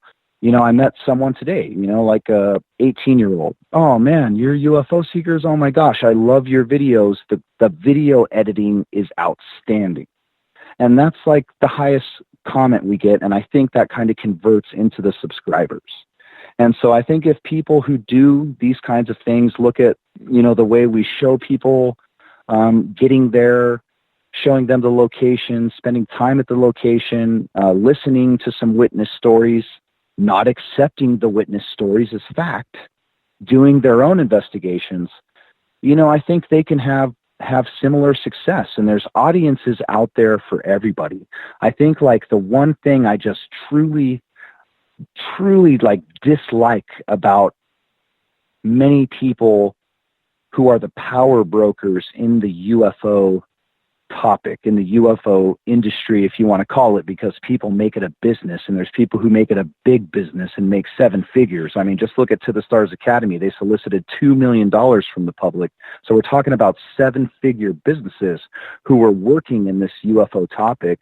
There's an audience for everyone. So even though those people have all this money, they go out there and they're the ones who say they don't like me.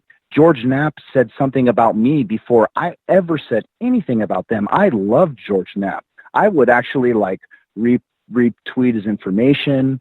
I tell people like, hey, this is a place you can go. Hey, go check out Coast to Coast AM.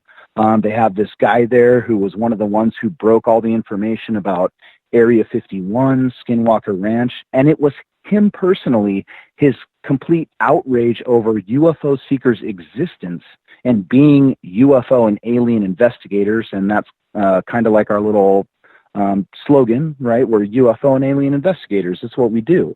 That's why he called us out on the radio and said we're evil and think we're elitist, and then went on to say that Tom DeLonge was opening a UFO research company because they're trying to block other people from getting in. They're not going to be honest and say, hey, this is a book company and they write about UFO topics. And they have really smart UFO people like geneticists who I think have breaking stuff to come. So there is other good things outside of the UFO topic that are coming to the Stars Academy. I'm not going to tell you how I know. I'm not going to tell you who I was talking to because I do get, solicited to make relationships with people, and I never would in a second, to hinder our growth. And in fact, the only partner we've ever had is Spaced Out Radio, and the only reason we did that is because you are literally like the only person we ever found who was accepting to everyone. So you'll have me on saying my rants and my dislikes, and the opposite night you'll have, Mr. Bassett on, who's way more popular than me and's been in this way more than me. What do I know? Yeah, but he doesn't have your goatee. He doesn't have your goatee. Steve Bassett doesn't have. Not many people do. No, it's tight. It's tight. Hey, I was born with it. That doesn't surprise me. That doesn't surprise me. I want to get to Renee's question here because I think it's a very good question, okay? She goes, I know there are a lot of Americans or Canadians here listening to this show. She goes, I'm an American living in New Zealand. However, what about the rest of the world? We witness stuff too and don't feel that we are fairly represented. Why do you think that is? No, I agree. And in fact, one of our most popular places for UFO seekers is Australia. I've got solicited many times to be like on TV in Australia. People who've like donated money to our company are from Australia, like on our Patreon account, right? So people donate money to us to help us fund paying for the videos, even though we do it at a loss every month. I am 100%. I 100% agree with her. And I would love, honestly, Dave, I would love to spend most of my time UFO hunting in like northern Canada, a place like New Zealand, Australia. I wouldn't mind trying maybe if you could even find one like a rural area of Japan. I mean, Dave, I would love to like go UFO hunting in North Korea and see what's going on. Maybe that's like a bridge to like help people see, hey, Americans are just normal too. But no, I agree with her. But I think the problem with that is many other countries aren't as militarized as the United States. And the one country that is China. And China highly restricts internet usage, social media usage, like civilian video production that's getting pushed out. And also, I'm sure they would just freaking kill you if you went somewhere near a military base because, they're crazy. So I think they would be a good spot. But look at Russia. Like Russia gets a lot of stuff because they're doing a lot of military type activity. I mean, if you're looking at the United States, starting with the Channel Islands, right? So let's say you're in Southern California, you're off the coast, not in Los Angeles, go north of Los Angeles a little bit, and you're going to run into Santa Maria, just south. It's just right by Santa Barbara. So off the coast, you have like the Channel Islands. Hey, our Navy does Navy test out there, experiments, right? And they literally have taken islands and they have like a Navy facility. You can go look on Google Maps, check it out. And then just from there, then you have like Vandenberg Air Force Base, and just where we launch all the rockets, right? That's where SpaceX launches from. That's where we launch our Delta rockets. And then beyond that, you have a national forest. Right behind that, you have the Tejon Ranch, which is a private land grant where the military does do activity. You can look on a pilot's guide, and it actually tells you the frequency that's happening over this place. When the military has activity going on, there's a frequency you can tune into to listen to. So if you're a pilot, you don't go at the altitude or the area where they're practicing. And then just after that, you have Edwards Air Force Base. Just after that, you have Fort Irwin, China Lake. Then you have Death Valley. In between China Lake and Fort Irwin is all wilderness area taken by the government. You can't build there. You can't do anything. And if it's wilderness, you can't even drive a car on it. You have to hike through it. And then after that, you have Death Valley. Death Valley is where they do air refueling. You can go pull up Military Airspace Pilot's Guide, which will give you the air refueling tracks, and you can see where they're practicing this activity. And if you look on a radar app, you'll notice they never fly there. And honestly, Tracy and I once witnessed, we were in Death Valley UFO hunting, and we were looking northeast, so we're looking towards Area 51 and the Tonopah test range, and we're looking up in the sky. It's like 11 at night, and we see this huge white star, and Tracy's like, dude, look at that star. And the star, it's like falling, right? It's like, looks like it's falling, dude. It doesn't look like it's flying through the sky like a satellite or something. It like literally looked like it's falling, and it was falling straight down from like 100,000 feet, almost like it had entered the atmosphere and it's falling straight down. Well, the object, once it got to about 50 to 40,000 foot altitude, it started making a left to right hand turn, and in a slow arc started flying completely to our right, which would be like towards the east, and out of nowhere, 2 military jets with only red blinking lights, and we know that because we watch the sky all the time, right? So there's military jets with only red blinking lights that intercept this object, and the object disappears. Hey, that's over a national park, bro. Right? So that's what they're using Death Valley for. After Death Valley, you have the Tonopah test range. You have Area 51. Up above that, you have Fallon. Up above that in Idaho, you have Atomic City, where they're doing atomic testing. People have no comprehension, none at all. And that's what I think I've learned more than anything about these unexplained phenomenon, more than anything about the alien question. The number one thing I've learned is that this is a military country, and no one knows it. It funds most of the cities. They're doing activity over national parks. Where I live, the Sequoia National Forest in the Sierra Nevada mountains, the Kings Canyon National Park, Yosemite National Park, they're doing military activity over the national forest and the national park. The thing is that it ends at Mount Whitney, and it doesn't go over Yosemite. So it's all south of there.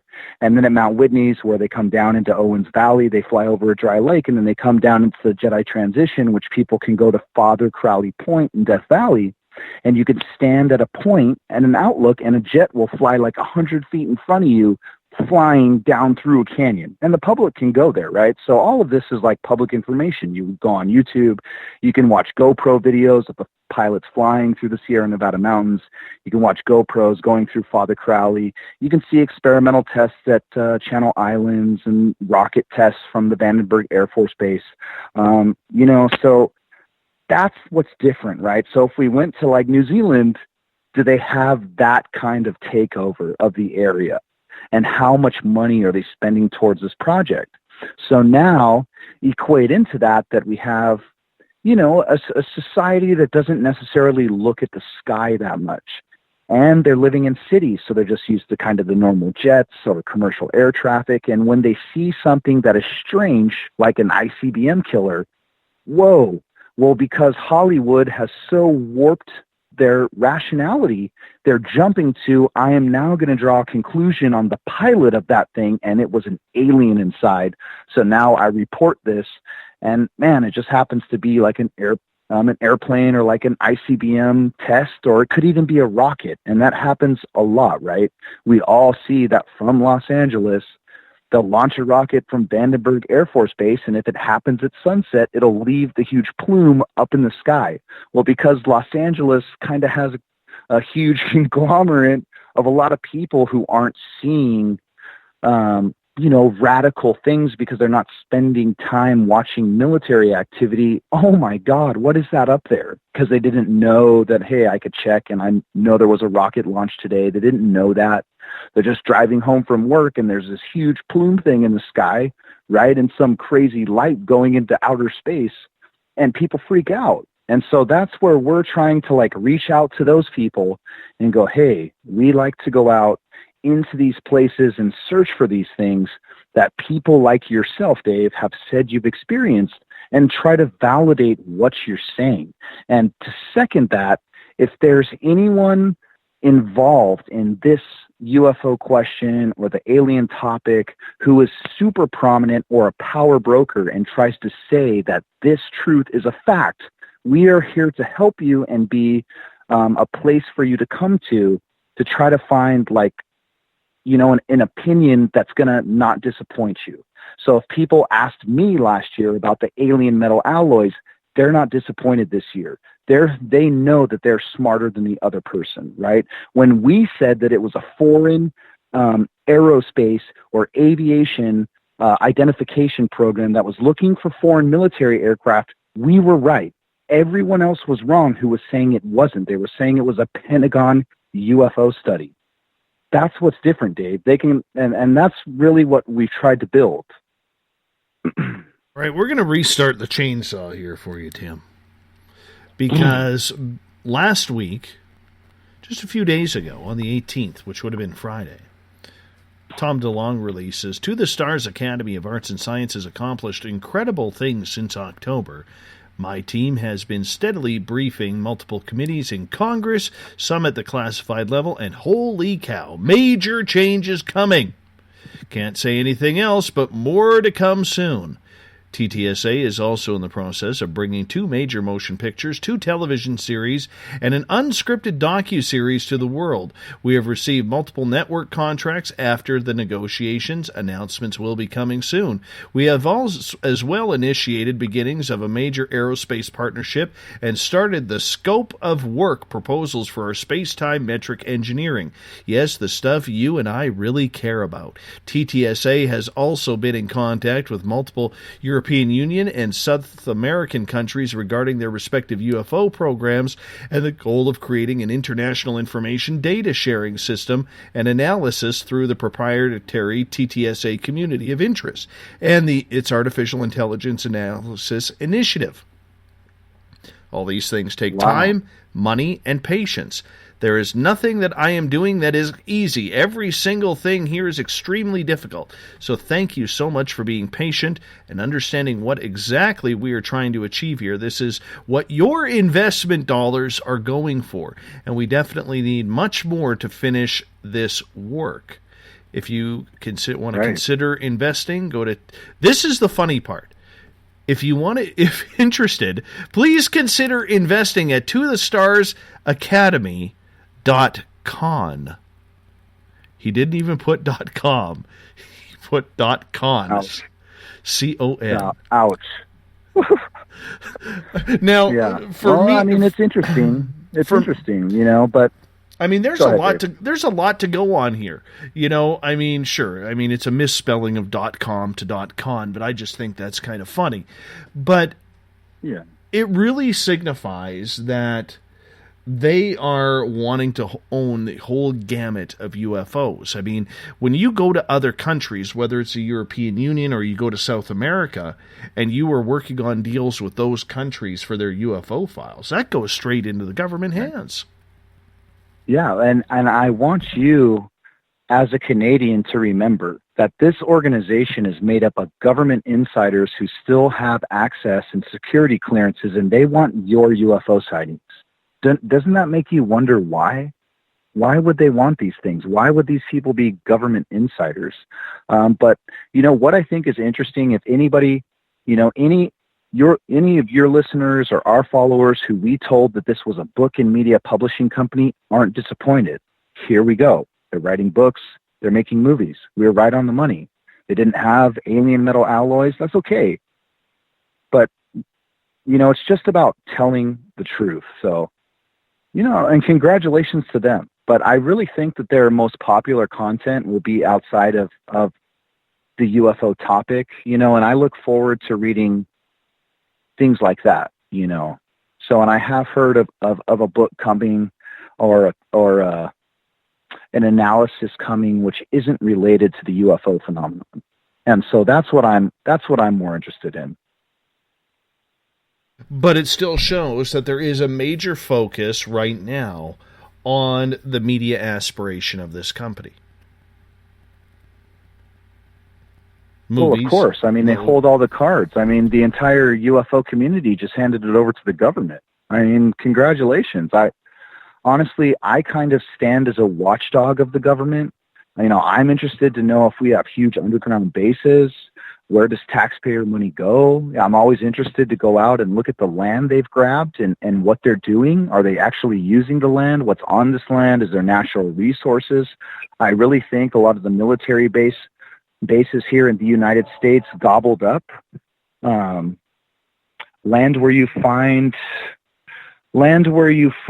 evidence of civilization. So you'd have petroglyphs, or you have writings from like Native Americans, and a lot of those things are gobbled up, you know, and a lot of the gold mining, a lot of the silver, stuff like that. A lot of these things lie on the military base. I mean, China Lake itself has geothermal vents.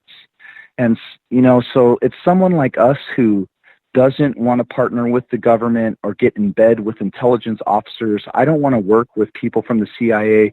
Hey, if I get a video, you know, I've sent video to the Air Force, and you know why? Because I said, hey, bro, I saw a UFO, something I couldn't identify in the Sierra Nevada mountains. It was a round ball. Here's the video of it. Will you please freaking watch it? Because if it's Russian, you need to know about it, and here's where it's flying. And if you don't know what it is, that's even crazier, you know? So that's the only relationship I want with the government. The government hides secrets. It's paid to hide secrets. Well, very understandable when it regards to that, because, I mean, they do have to carry their secrets. They don't want the other countries knowing what they are doing. I mean, that's just national security. You can hide that under national security. You know, but it does bring into question what is underground, what is going on. But the focus on the stars is, it seems like not only now are they looking at taking over other countries' data analysis of the UFO subject, all right, but we have the movie, the motion pictures, now television series. Well, I mean, it's they're trying to forward. Go ahead. That's why we were so vocal about MUFON and complaining. It was never like intended to be, oh, hey, UFO Seekers is going to take over MUFON and be like the new MUFON. It was never meant to be like that. I said the things I said because I hoped that they'd have self-reflection to continue to turn into a better organization and continue to be the main drivers of the UFO community. But the problem is they're willing to get in bed with certain people because they're an events company. I mean, come on, let's face it. MUFON is more of an events company than it is a UFO investigation company. I mean, out of a budget of $400,000 or out of revenue of $400,000 for a single year, they'll spend $4,000 on investigating UFOs, like going out in the field to the STAR team. They'll give them like $4,000, bro. Dude, I spend that. I spend way more than that every year going out and hunting for UFOs. There's no budget to that. 100% of the money goes out to investigating the UFOs. And I had always hoped that UFO Seekers would become a field investigative team that would work with MUFON, not going out to take a radiation sample or, you know, hey, this is a picture of the spot. Here's the witness and the testimony. Here you go. We were going to go do field work and sit there and try to catch the thing if it reoccurred, to provide proof from a verifiable entity who is providing the video evidence. Because number one, I mean, anyone who gets into this topic, the number one problem, you don't know who's on the end of a message that someone is, you know, when someone sends you like an email with a UFO video, I mean, you don't necessarily know who's sending it. You don't know where it was shot necessarily, right? Or, you know, there could be a lot of unanswered questions. So we always pondered that the best answer or best solution for that was to provide someone with integrity who was never willing to get in bed with any idea or become biased and say, yes, this thing does exist or these don't, but someone who was going to go out and spend the time, and then we'd submit the video footage or the pictures to an organization like MUFON so that they could do scientific analysis from a scientific perspective, something that we couldn't provide. Access to scientists, people with PhDs, I mean, the brains, people who have crazy brains, big brains. But the problem is that they're so in tune to just wanting to do events because they can make a lot of money from it, or at least break even if they host these events, that their relationships are causing people to go to a place where they're going to get taken over. And so, I still have faith that MUFON will be the main organization that is the main driver for UFO data. But I think they just, just like Facebook, they had a data breach and they don't care. They literally don't care. But unlike Mark Zuckerberg, who has to face the U.S. Congress, has to face the European Union, which has even more stringent laws, they had to make changes. They started taking off apps. They started cutting out third parties who weren't verifying where this information was going. And hey, I have no doubts that if someone was responsible, that they would have been fired from Facebook. And that's just not what we're seeing from the UFO. That's not just what we're seeing from MUFON. I mean, John Ventry just appeared at another UFO event, man, in Colorado. And I'm going, dude, why do these guys still have this racist freaking working there? I mean, the comments were outlandish. At any company, you would have got taken out. I mean, what kind of outreach is that if you're trying to get, someone who you consider like a minority or an African American, and you're like, yeah, bro, you can sign up with the state director, and it just happens to be John Ventry. I mean, dude, is any African American going to sign up for MUFON in that state? I don't think so, man. And they're just not thinking about it, and the problem is now they're letting these celebrities take it over. It's just sad, man. It's just sad. I really wish NICAP was still strong. And remember that. I think people can go look back at Project Blue Book and see that initially there was a UFO organization that was working with the government, but the UFO organization kind of got piffy about what was going on and then stopped working with the government. And unfortunately, I think they just didn't really succeed after that. So, that's what I was really hoping to see from MUFON. They could really leverage someone like UFO Seekers, who can go into a military base with permission as UFO Seekers, talk to freaking public affairs officers about the UFO question legitimately, ask people about, hey, David Fravor was from here. Was he flying? Do you know this guy? In 2004, he flew on the Nimitz and he saw this UFO. This is where he was stationed. Did you yourself, Mr. Navy pilot, have you ever heard of this? No. Dave, I was there. I asked people at Namor. I never met one person, bro, who knew David Fravor, and it was disappointing. But see, that's an investigation, man. That's getting out there, going in the field, asking a hard question, and not asking it in a way to get the response that I want. Because if I go into that and go, this is real, that guy's lying, I mean, how does that give any respect to the person who's offering me the opinion, So it's just my job to relate, what we're finding. And so for me, myself, I mean, I've sent a report to MUFON, and the investigator called me and asked me, why did I report it if I don't think it's aliens? And I tell the guy, dude, it was a thing in the sky. How do I know what's flying it? That is like, I couldn't not believe this person asked me this question. I mean, bro, do you think if you see this thing that you know that aliens are flying it? Like, dude, I had way more respect for MUFON than that. Unbelievable. So I think there are things that MUFON can do to try to get themselves pointed in the right direction. But unfortunately, I think they're going to have to lose some of the members who are really dragging down the reputation, of the organization. And especially if they're going to keep aligning with people, I mean, wouldn't it be great to have an event and there's actually people who debate from differing opinions, right? So you'd have someone like MJ Banias, and then right after him you had Dr. Stephen Greer. So just like a news show, you actually had hey, here's a question about aliens. What do you think, Mr. Right side of it? What do you think, Mr. Left side of it? And you'd actually get two differing opinions so that the viewer or the attendee is getting more of a balanced take on the information. So there is nothing in life. I mean, I recommend this to all your listeners, anybody hearing me now. For everything in life, there is two opinions, period, on every situation, every topic, every question. The best thing you can do for yourself is to listen to both people, take it in, hear what they say, understand that they have experience in life, respect what they're saying, but then make up your own mind and your own judgment as to what you think is factual. You know, never turning yourself off, you know, from others who offer differing opinions, you know.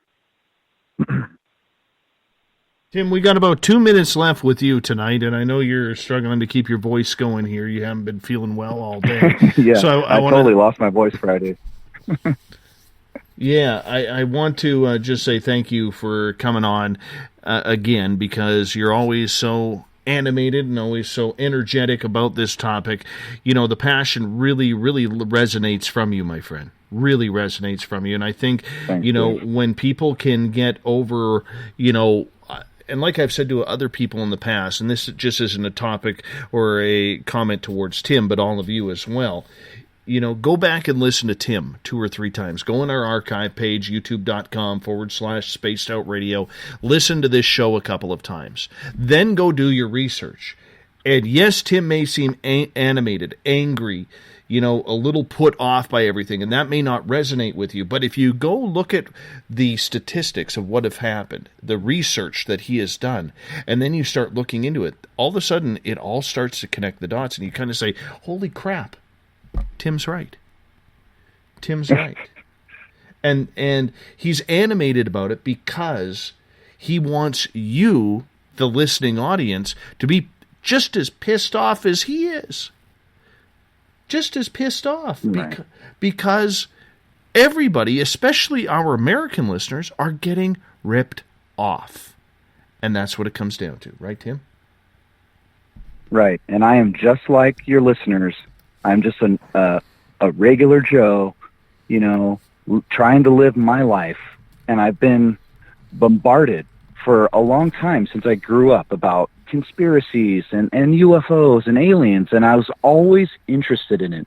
So, you know, we took a little, you know, initiative towards this passion and wanting to find out what it is. And my goal is to be able to meet your listeners or my fans or a normal Joe Schmo out there and be able to look every single one of them in the eye, know that I've told them the truth since the beginning. I'm just as passionate as them. And if they even have like kids and families, we want to try to offer opinions that aren't going to turn people off from pursuing, you know, these topics. It's always keeping a rational point of view, just like everything in life, not just accepting opinions as fact, you know, but trying to fact check things. It isn't, you know, when someone comes on and says, hey, I was abducted, you know, I had an abduction, and not believing something like that. It's when someone tells you, hey, I have this medal and it's here, but I'm going to show it to you, so buy my book and you can read more about it. That's what we're warning people about, is those people who take it to an extreme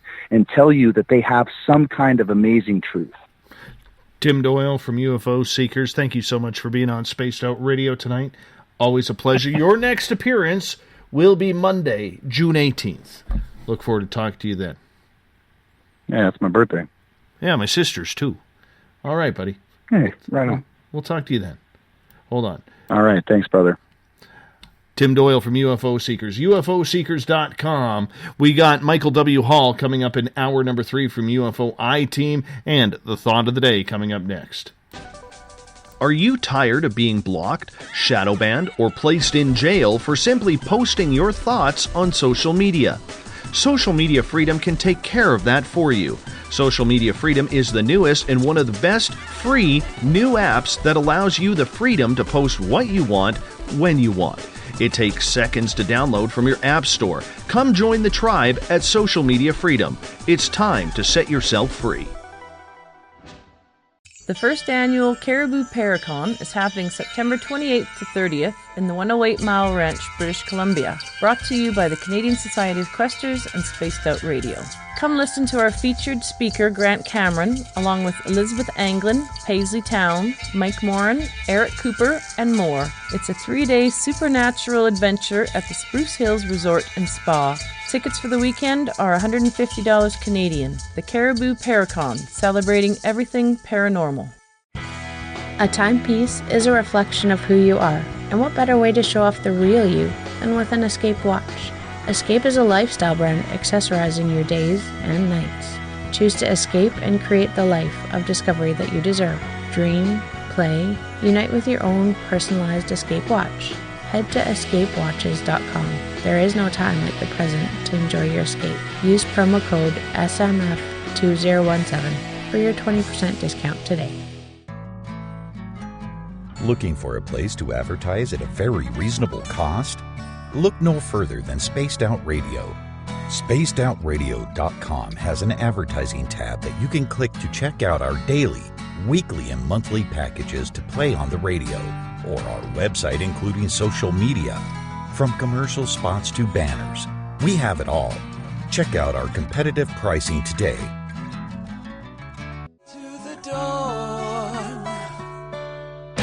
We're lighting the void on Saturday nights on Spaced Out Radio. Hey, this is Joe Roop, and I'm hanging out in SOR headquarters every Saturday night, bringing you the latest news when it comes to the weird and strange. Bigfoot, occult, UFOs, ghosts, and everything in between, I got you covered. You can tune in to SpacedOutRadio.com starting at 9 p.m. Pacific, midnight Eastern Time. Come travel into the void with us on Spaced Out Saturdays. Not ready for bed on Saturday night? Right after Spaced Out Saturdays, hop on over to S4 with Corey Ruiz and me, Eric Cooper from Forest Moon Paranormal. With S4, there are no limits to what we try and uncover. From government conspiracies to helping clean up the paranormal, no topic is safe on S4. We get to the heart of the matter, of the subjects you want to learn more about. So tune in on S4 starting at midnight Pacific, 3 a.m. Eastern, only on SpacedOutRadio.com. Are you intrigued by Paranormal Talk Radio? You'll love the new Paranormal Radio app from TalkStream Live. You'll find a great selection of talk shows covering UFOs, ghosts, strange phenomena, and much more. Download the Paranormal Radio app now and start listening to the very best in paranormal talk entertainment, including the network you're listening to right now, the Paranormal Radio app, free in Google Play and the iOS App Store. The Call of the Wild is in Vancouver. The Moose Vancouver is one of the hottest bars and restaurants in the city. Open until 2 a.m. nightly, the Moose will rock you like a hurricane all night long. Great food with everything on the menu at $6.95 near the corner of Nelson and Granville. Get your horns up and come rock with us. The Moose Vancouver, the official rocking bar of Spaced Out Radio. Visit purpleplates.com today. For over 40 years, the Purple Energy Plates have been delivering amazing results for their many customers. Inspired by the great genius Nikola Tesla, the harmony, healing, and energetic effects of the plates have proven over and over to be beneficial and often miraculous to thousands of customers. Check their site for daily specials and choose from their many energy products. You won't be sorry. Visit them today at purpleplates.com. This is Eric Markham, news editor for the Spaced Out Radio's The Encounter Online.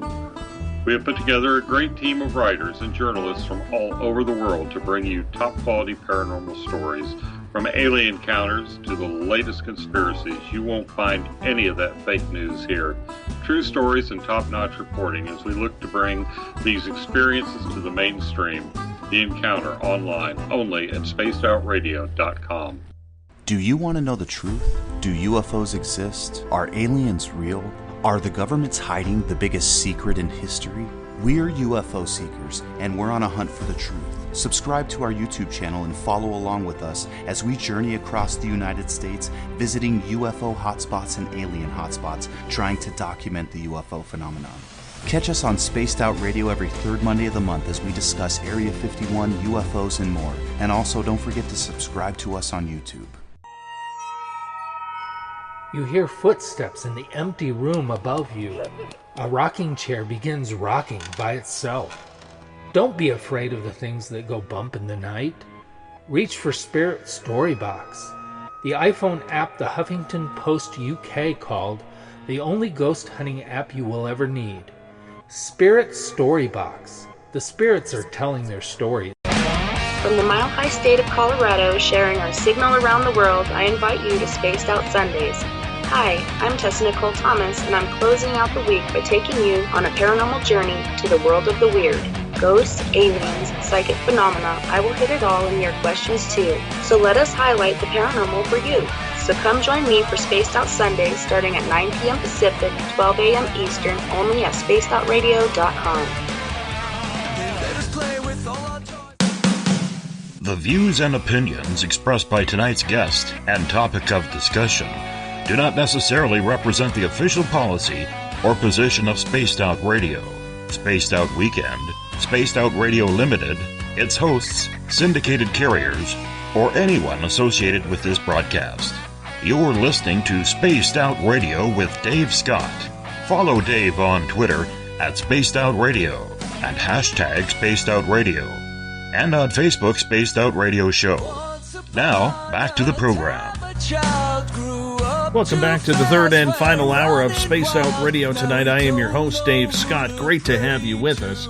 Tomorrow night on the program, from the Adamski Foundation, Glenn Steckling is going to join us. We're going to talk about the moon landings. Did they happen? Did they not? If they did, what's with it? Why haven't we gone back? We're going to get into it all tomorrow night starting at 9 p.m. Pacific, midnight Eastern Time at spacedoutradio.com. We want to welcome in everyone listening in on the SOR Radio Network, including the Fringe.fm. We are also always on YouTube. Our YouTube channel, youtube.com/Spaced Out Radio. That's where we store our archives in case you want to check all of them out as well. No password for tonight, as it is a Canadian holiday today. So Bill Cardwell has taken the night off, but Bill sets the password each and every night right here on the mighty SOR. Now, if you want to follow us on our website, spacedoutradio.com, we got a plethora of features for you. You can rock out to some Bumblefoot, shop at our Spaced Out Radio store, read up on the encounter online, or watch great videos from UFO Seekers, Contact TV, and so much more. Hour number 3 is now underway. We want to say thank you to Tim Doyle from UFO Seekers coming in for the first 2 hours. Usually Tim goes the distance. However, he's not feeling well today, so he could only go 2. So in hour 3 here, we have Michael W. Hall, the paranormal lawyer from UFOI team in Washington State. Michael, great to have you back on the show.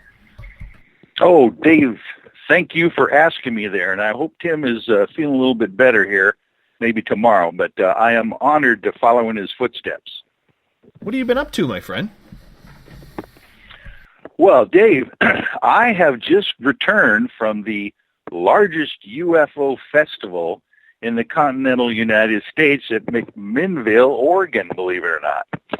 The funny thing about McMinnville is they tout themselves as being the largest UFO fest in the United States because of how many people show up during the 4-day weekend. They start on Thursday, and they have a parade, they have floats, they have alien ships, and everybody dresses up. And, of course, the 4-day event has speakers galore. And as far as how many people actually show up at a conference, McMinnville is the biggie. You know what? It is such a big turn of events here over the last 8 months, as we were just talking to with Tim in regards to this, Michael.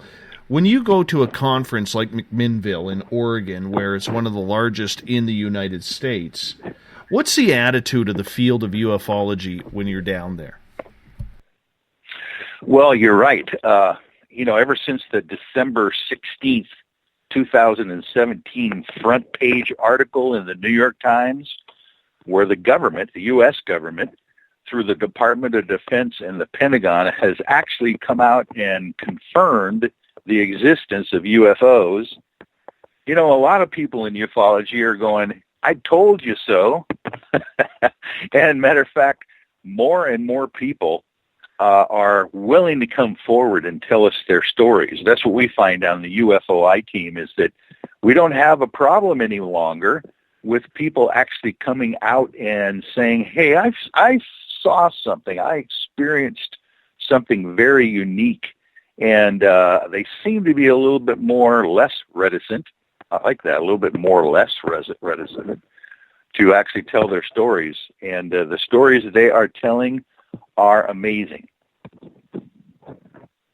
The reason why I ask that is because we have seen such a change in the faces and the whole concept of whether or not, just staring up at the stars and filming some strange lights in the sky is even valid anymore. I'm just wondering, is the attitude down there from the UFO sightings changed at all? From the people who have had experiences with seeing lights in the sky, or maybe even more, or if they have, continued along the same route where it's business as usual. Yeah, it is kind of an interesting phenomena that the public at large gets these bits and pieces of disclosure. I call it soft disclosure. They all, and what they do is they try to assimilate it, and if it's not going to fit their paradigm right now, the way they are, thinking as far as how things are put together in the universe, sometimes they just kind of skip right over it. So I think one of the major tasks in ufology is to actually, really red pill the public on a paradigm shift level so that they can incorporate this new reality into their daily work, their faith, and how they conduct themselves on a day-to-day basis. That's the important thing, because unless it really affects them personally, I think the general public just kind of lets it go and just wants to hear the next soundbite coming over the television. Mm-hmm. Michael, is that fair, though? Because for a lot of people, like Tim said in the first couple of hours of this show, he feels that this new line of UFO research set up by To the Stars and the way they are trying to take over the television shows, or trying to take over the movie scenario, the books dealings, everything along those lines, it really seems that they are pushing to take over the entire industry, if we can call it that. Maybe it's fledgling, maybe it's not. Really depends on how you look at it. So the way they are doing things could really define the way ufology is moving in the future. Yeah, I know. Interesting that you mentioned that, because George Knapp, the coast-to-coast radio host and KLAS reporter, television reporter from Las Vegas, was he was the keynote speaker at the McMinnville, Oregon UFO Festival. And of course, he has been very involved in the To the Stars Academy and Tom DeLonge, interviewing Luis Elizondo many times, on mainstream media. And what he is telling us at the convention just this last weekend was that these people supposedly have good intentions. At least Tom DeLonge did when he first started this idea, to get the information out to the public and to do it in a way that would be maybe more entertaining than just a news item. So that's kind of why he does this whole idea with the media and the books and the T-shirts, and maybe making movies out of his project. But that sometimes what happens is the powers that be, or the deep state, the black hats on the inside, want to steer this agenda towards, the idea of a potential threat coming from space, and we need to weaponize, the whole system out there, which I'm assuming they already have, but they do need an excuse to spend their billions of dollars, in trying to extend our capability out in space. So it's kind of interesting the way a thing has turned as far as Tom DeLonge goes. He did the Joe Rogan interview and just kind of really got hammered with the questions from Joe, and basically kind of said he couldn't talk about these things, couldn't give us the details. So I think a lot of people were not only disappointed in him, but disappointed in the actual disclosure that was happening. Because if all they can give us is a tic tac on an F-18 gun camera footage, it was impressive if you know the details of how fast this thing was moving. But other than that, I think people are waiting for more of the beef. Do you think that beef, as you put it, is out there?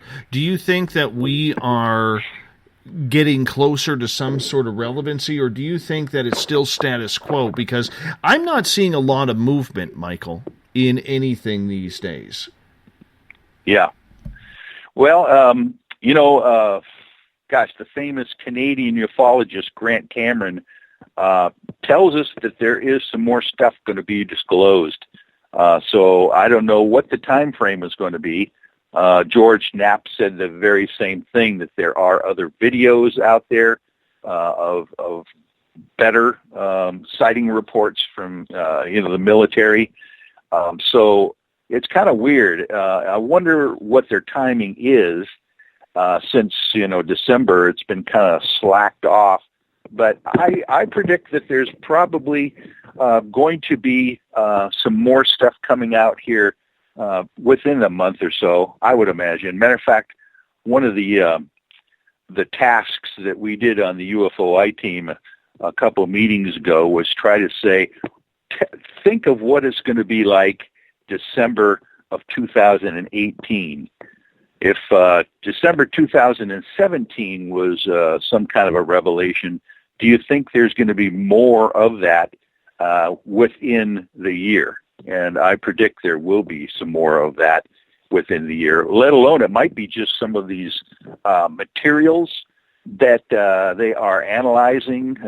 Bob Bigelow and his multi-billion-dollar organization supposedly has those extraterrestrial craft metamaterials that they're studying, and maybe that's going to be the next revelation of what those things are made of, and or which galaxy they were made in. Well, it's funny because Tim doesn't believe that Bob Bigelow actually has them. He believes that Bigelow Aerospace is actually working on some sort of private military type weaponry, and they are disguising it as a To the Stars campaign or as a UFO research and alien research. Do you buy that as a ufologist, or do you think there is something hidden here that we are just about to be finding out? Well, I would not doubt at all that Tim is correct in that regard, that Bigelow is working on more than just trying to, back engineer these metamaterials. Obviously, he's the one that has created these space pods, two of which at least have been used and are still being used on the space station right now. So I know that he is definitely involved in the near space anyway, and he would be a real natural person, an organization to get involved if they were going to subcontract out this whole idea of either weaponizing space or creating some kind of defense mechanism that they can, put around the near Earth area.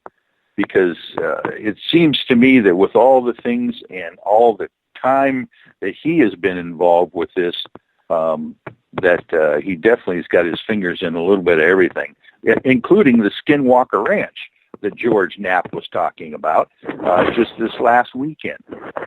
Matter of fact, they're going to come out with a new movie that is called Hunt for Skinwalker.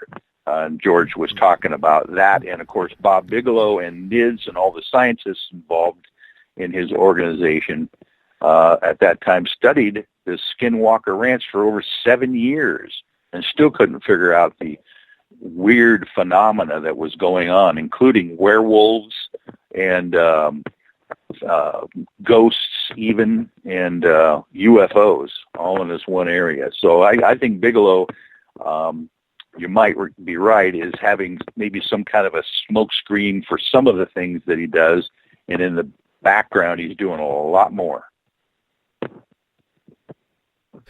I'm worried about that. I'm worried about that we're not getting any full truth. I mean, because in the end, as Tim was saying earlier, and as others have stated, whether it's Grant Cameron or whomever, there are a lot of people who are believing that this is some smoke show, smoke screen for a bunch of government spooks playing with the field of ufology, maybe to fast track it, on the good, maybe to cover it up on the back end and the bad. We just don't really know what they're up to, and it's very hard to trust, especially with the information coming so sporadically. Do you believe that when you listen to George Knapp speak, because I am a fan of George Knapp, all right, there are certain things I question, because he seems to be the only journalist that, outside of Leslie Kean, that anybody is really talking to regarding this. Do you believe that he is intertwined with this for the good, or maybe for his own personal gain?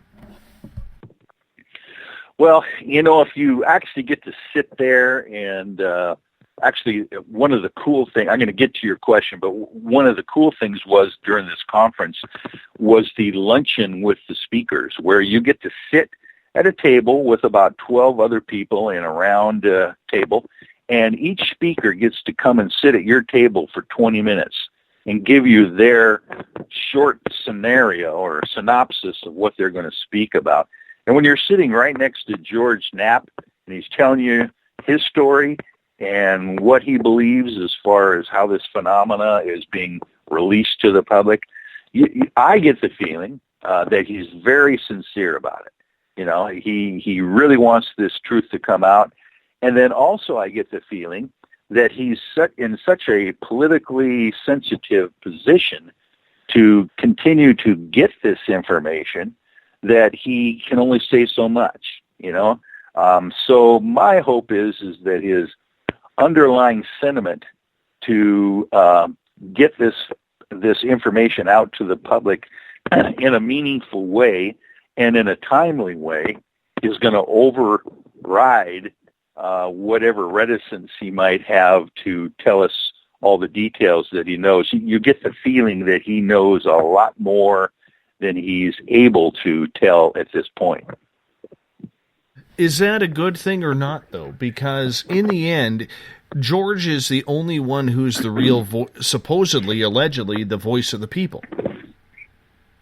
Yeah. Because he, outside of Coast to Coast, George is the only real media outlet these people are talking to.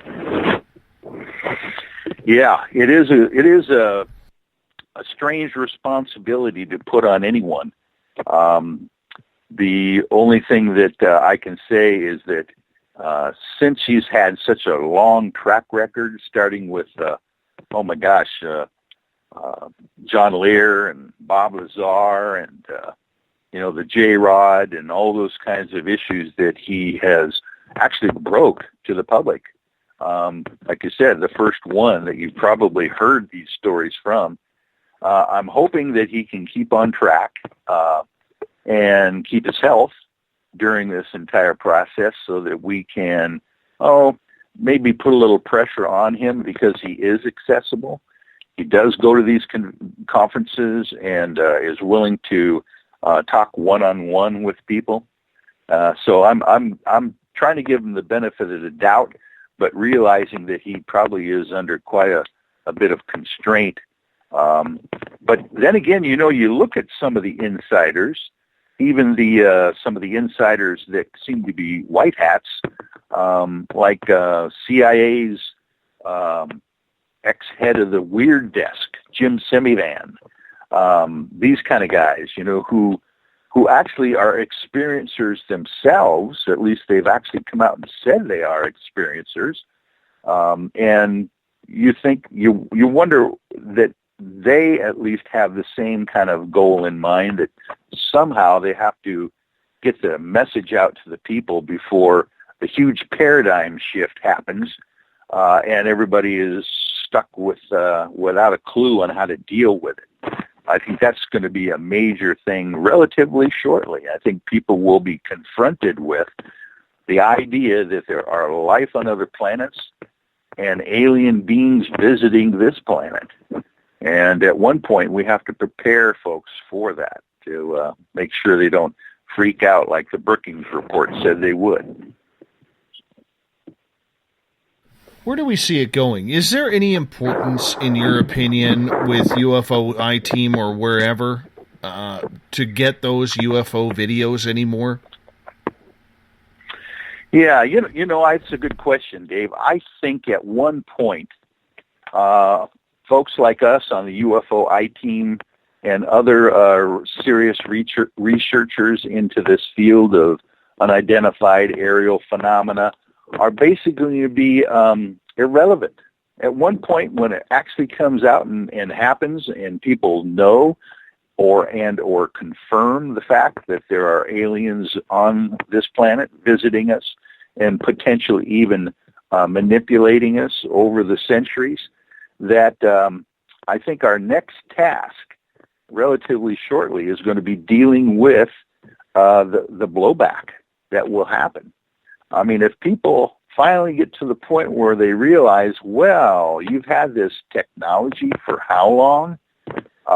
It's been either given to you or reversed engineered, and we've got medical advances that probably could have saved little Aunt Martha from cancer, those kinds of issues, extended lifespans, all sorts of the idea that war is, something we don't have to do anymore, and fossil fuels are ridiculous. The blowback that's going to happen at one point, I think, is what the powers that be are really worried about. So I really think that that's going to be our next task. All of us in UFO field is going to be trying to help people go through the next change and phase of reality and be able to get there without falling apart as far as the social structure goes. So when you are out there filming, how do you keep your team from not getting distracted or bothered by what is happening, Michael? Because if the fact of catching some unknown lights up in the sky are no longer relevant to the research and the way it's changed in the last number of months, where do you go with that? How do you continue on? Well, our goal with the investigations that we do on a regional and local level are to actually bring this information to the kind of grassroots level. That's why we are doing this pitch pilot for a reality television show called the UFO I-Team, where we actually hold town meetings. We ask people to come out and tell us their story, and then we follow up on a few of them and do some in-depth investigation. If we can get, one of the most popular things on television, of course, is UFOs.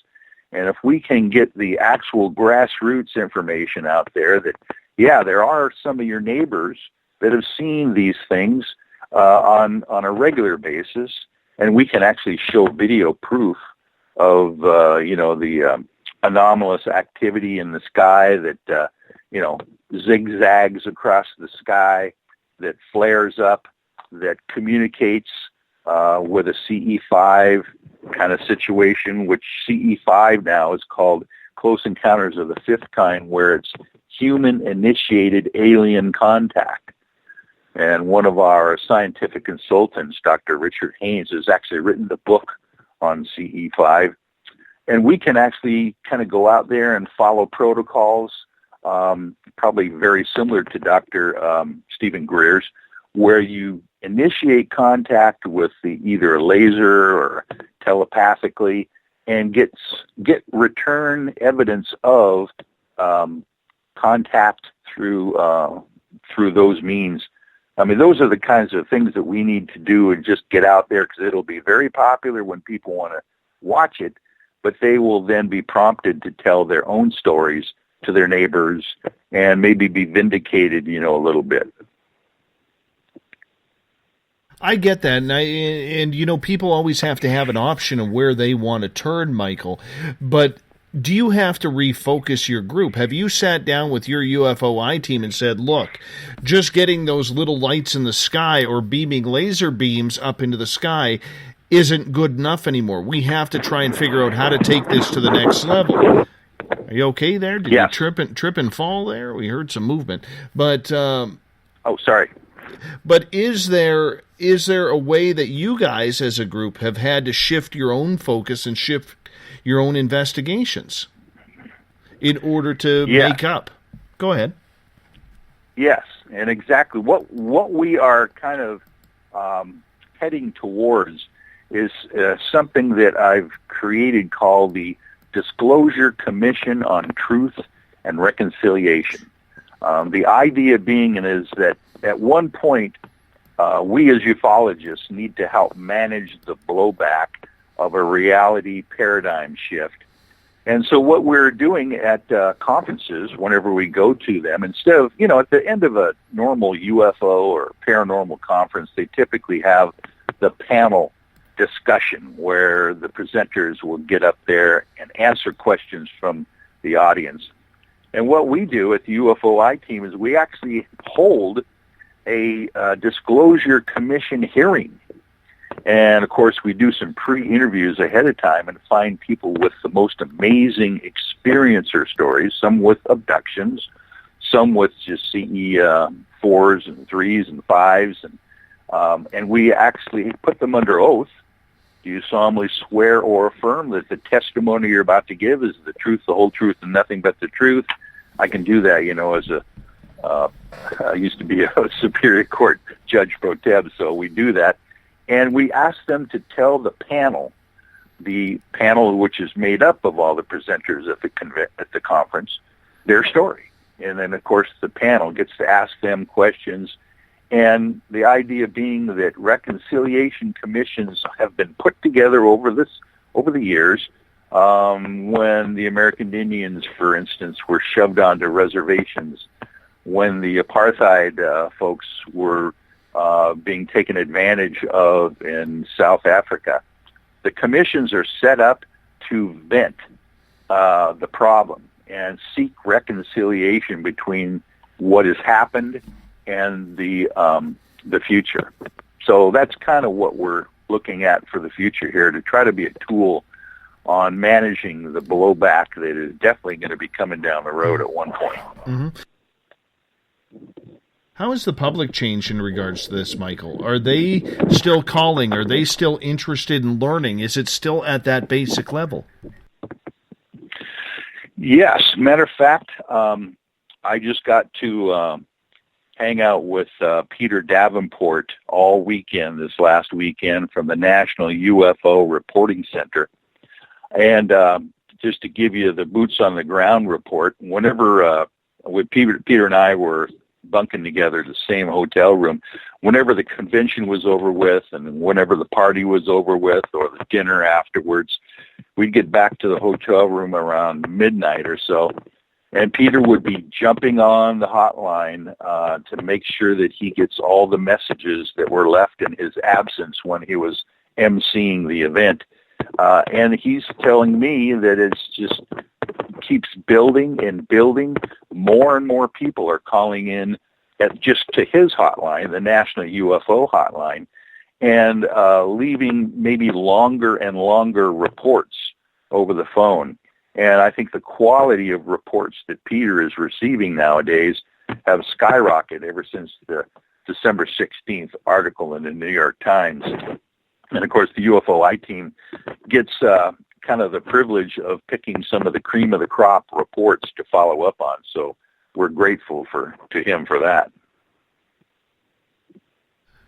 Michael, when it comes to the stars, and we see them going into so many different directions, the media, television shows, books, movies, it really seems that UFOs seem to be a real secondary role in this. When at first people were told that this was the next generation of UFO research, especially with the all-star lineup that they had kind of put together. Do you feel that maybe they have misled the public at all, or do you think that they've been straight up with the public all along and are just defining the roles of the program now? No, I think there is some misleading going on there. Obviously, let's just get to the bottom line here. The study of UFOs by the government has never stopped. The Blue Book thing that was folded up in 1969 by the Air Force was just probably the tip of the iceberg. And Luis Elizondo's unit that he heading up at the Pentagon was just an example. But even his program, they say, was terminated in 2012. So we know, the public knows, I'm sure, that this thing is not just a small little project for $22 million over 5 years, that it's ongoing. And the folks at the To the Stars Academy are not telling us the whole story, because their goal at this point, and stated goal, has been that they want to build one of these things to be able to fly, with anti-gravitics and all that kind of stuff. And I think most people that have researched this thing thoroughly realize that they've already got that many, many years ago. So what are they talking about trying to replicate, the anti-gravitic flight pattern of a flying saucer when, the deep state has definitely been spending a lot, trillions and trillions of dollars on either a secret space program or the weapons that we don't even know about. So I'm suspicious about their public persona that they're giving out. But then again, you always have to look at the personnel that are involved with this Tom DeLonge, guys like Russell Targ. Oh my gosh, these are people that have been around forever and know what the inside scoop is on, way back in his remote viewing days, even, working for the Army and the Air Force and coming up with that program. But he's a physicist himself, and obviously puts his reputation on the line whenever he puts his name to a project. So when you have people like that are insiders and long-term government officials and or involved with government contractors, you wonder, what do they know and why aren't they telling us the whole story? Because the story that they're telling us, that they want to build something because they're curious about it, doesn't really quite make sense when we know that they've already got those kinds of things, I'm sure. Do you really believe the spaceship is going to go up? I mean, let's be honest here. No, I mean, the one that they're attempting to build, I remember they showed a picture of it. It looks like just a kind of like an elongated spaceship with a pointy nose, and I'm going, gosh, if you really wanted to travel in space, you wouldn't be building something that looks like a sleek airplane.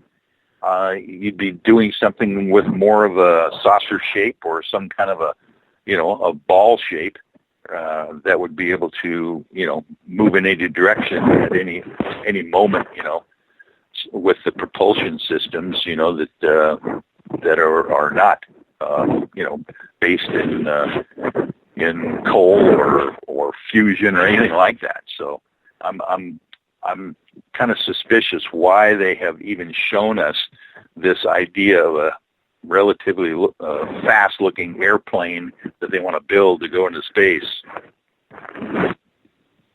I'm a little suspect of that because, if they're looking at putting this idea up to try and get into the private space race, much like Elon Musk or Richard Branson or even Robert Bigelow for that matter, they're already billions of dollars behind. Yes. And they're asking folks to help fund their project at $200 a shot. So that is kind of a strange way of doing it. And of course, they're not just talking that. At least Tom DeLonge is not. He's talking about television shows and books and entertainment, to go along with this thing. So it just doesn't make a whole lot of sense to anybody who's looked into this over the years, like I know you have and I have as well. Makes us all suspicious. But we always have to keep keeping this in mind, is that I believe that this is what they do. They put something out there in front of the public that is kind of pushing the envelope, And of course, then they pull it back, and they pull it back, and they wait a bit, and they kind of gauge the reaction of the public. I call it spaghetti disclosure. They just throw it up against the wall and see what sticks. But of course, when they do that, they throw up a lot of misinformation sauce as well, just to make sure that we are confused about the end game on this whole thing. But every time they do something like this, they kind of move the paradigm farther and farther down the road to reality. And for some reason, they are being pressured, I believe, by somebody or something to do this. Otherwise, why would we even get that article in the New York Times last year? That was a big shock for a lot of folks. A huge shock, Michael. A huge shock. But on a professional level, like putting your lawyer's hat on here, what has To the Stars done that is contrary to what would be in the best interests of the public that they are so rightfully saying that they are trying to serve? Well, you know, for one thing, and even George Knapp mentioned this at this conference last weekend, he said they kind of painted themselves into a corner with the business entity that they created. Instead of using, a public entity, they have some kind of a organization that is a public trust kind of organization. And with the certain kinds of legal entities that you create, you kind of hamstring yourself on what kind of monies you can receive, and then what you can do with those monies as far as how they can spend their income. And so he thinks that they are going to try to morph this whole legal entity into something a little bit more flexible for the future. And I don't know what that's going to entail, whether it's going to be a nonprofit corporation or some kind of a partnership thing. I think, of course, they want to keep the idea that they don't have to respond to FOIA requests. That's kind of why they have probably been used in this regard, because they're not a government entity.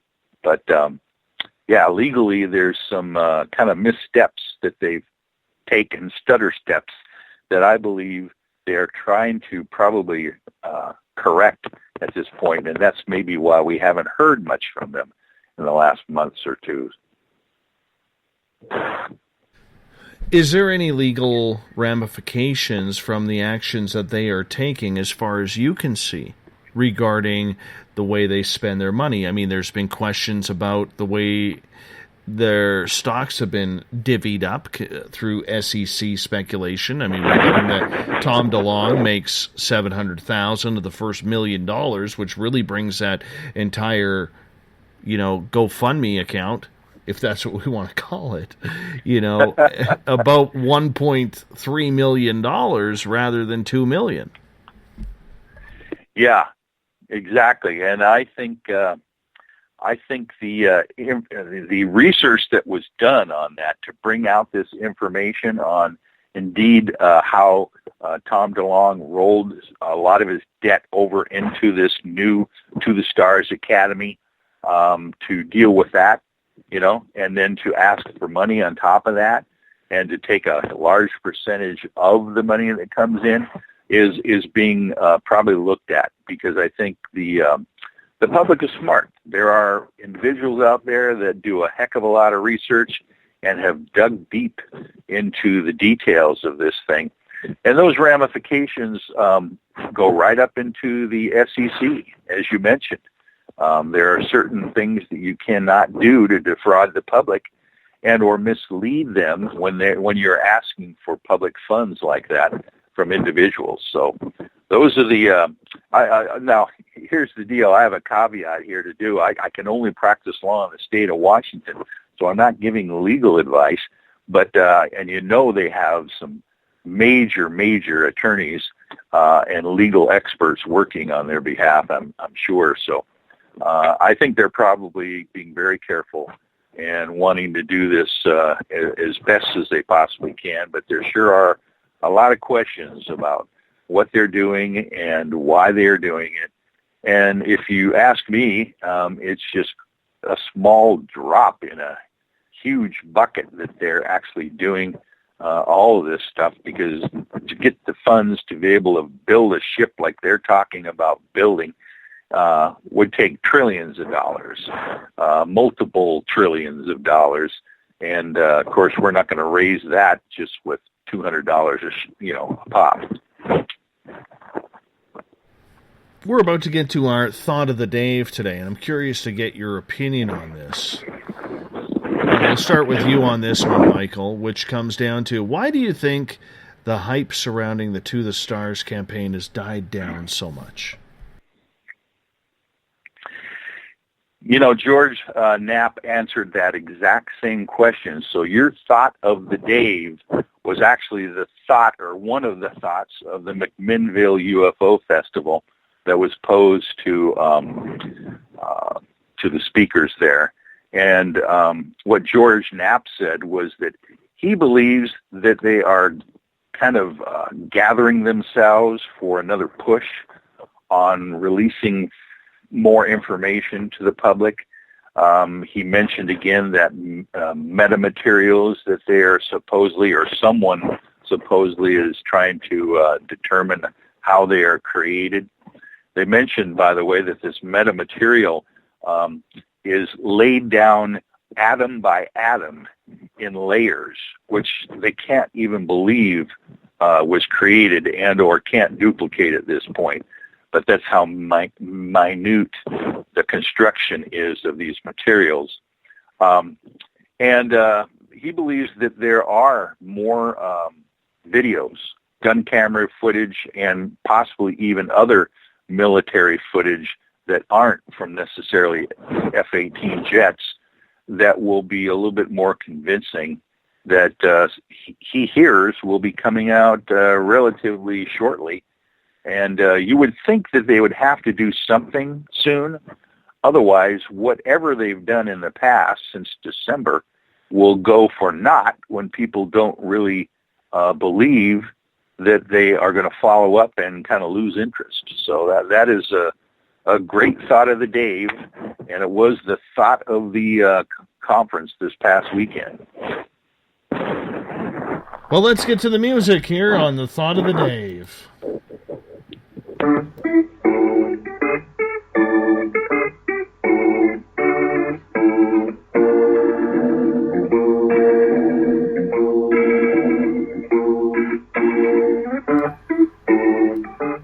Thought of the Day happens every night at this time, where we take your questions and your answers from my question in regards to what the thought of the day for the day is. So as I just asked Michael, today's thought of the day is, why do you think the hype surrounding the To the Stars has died down so much?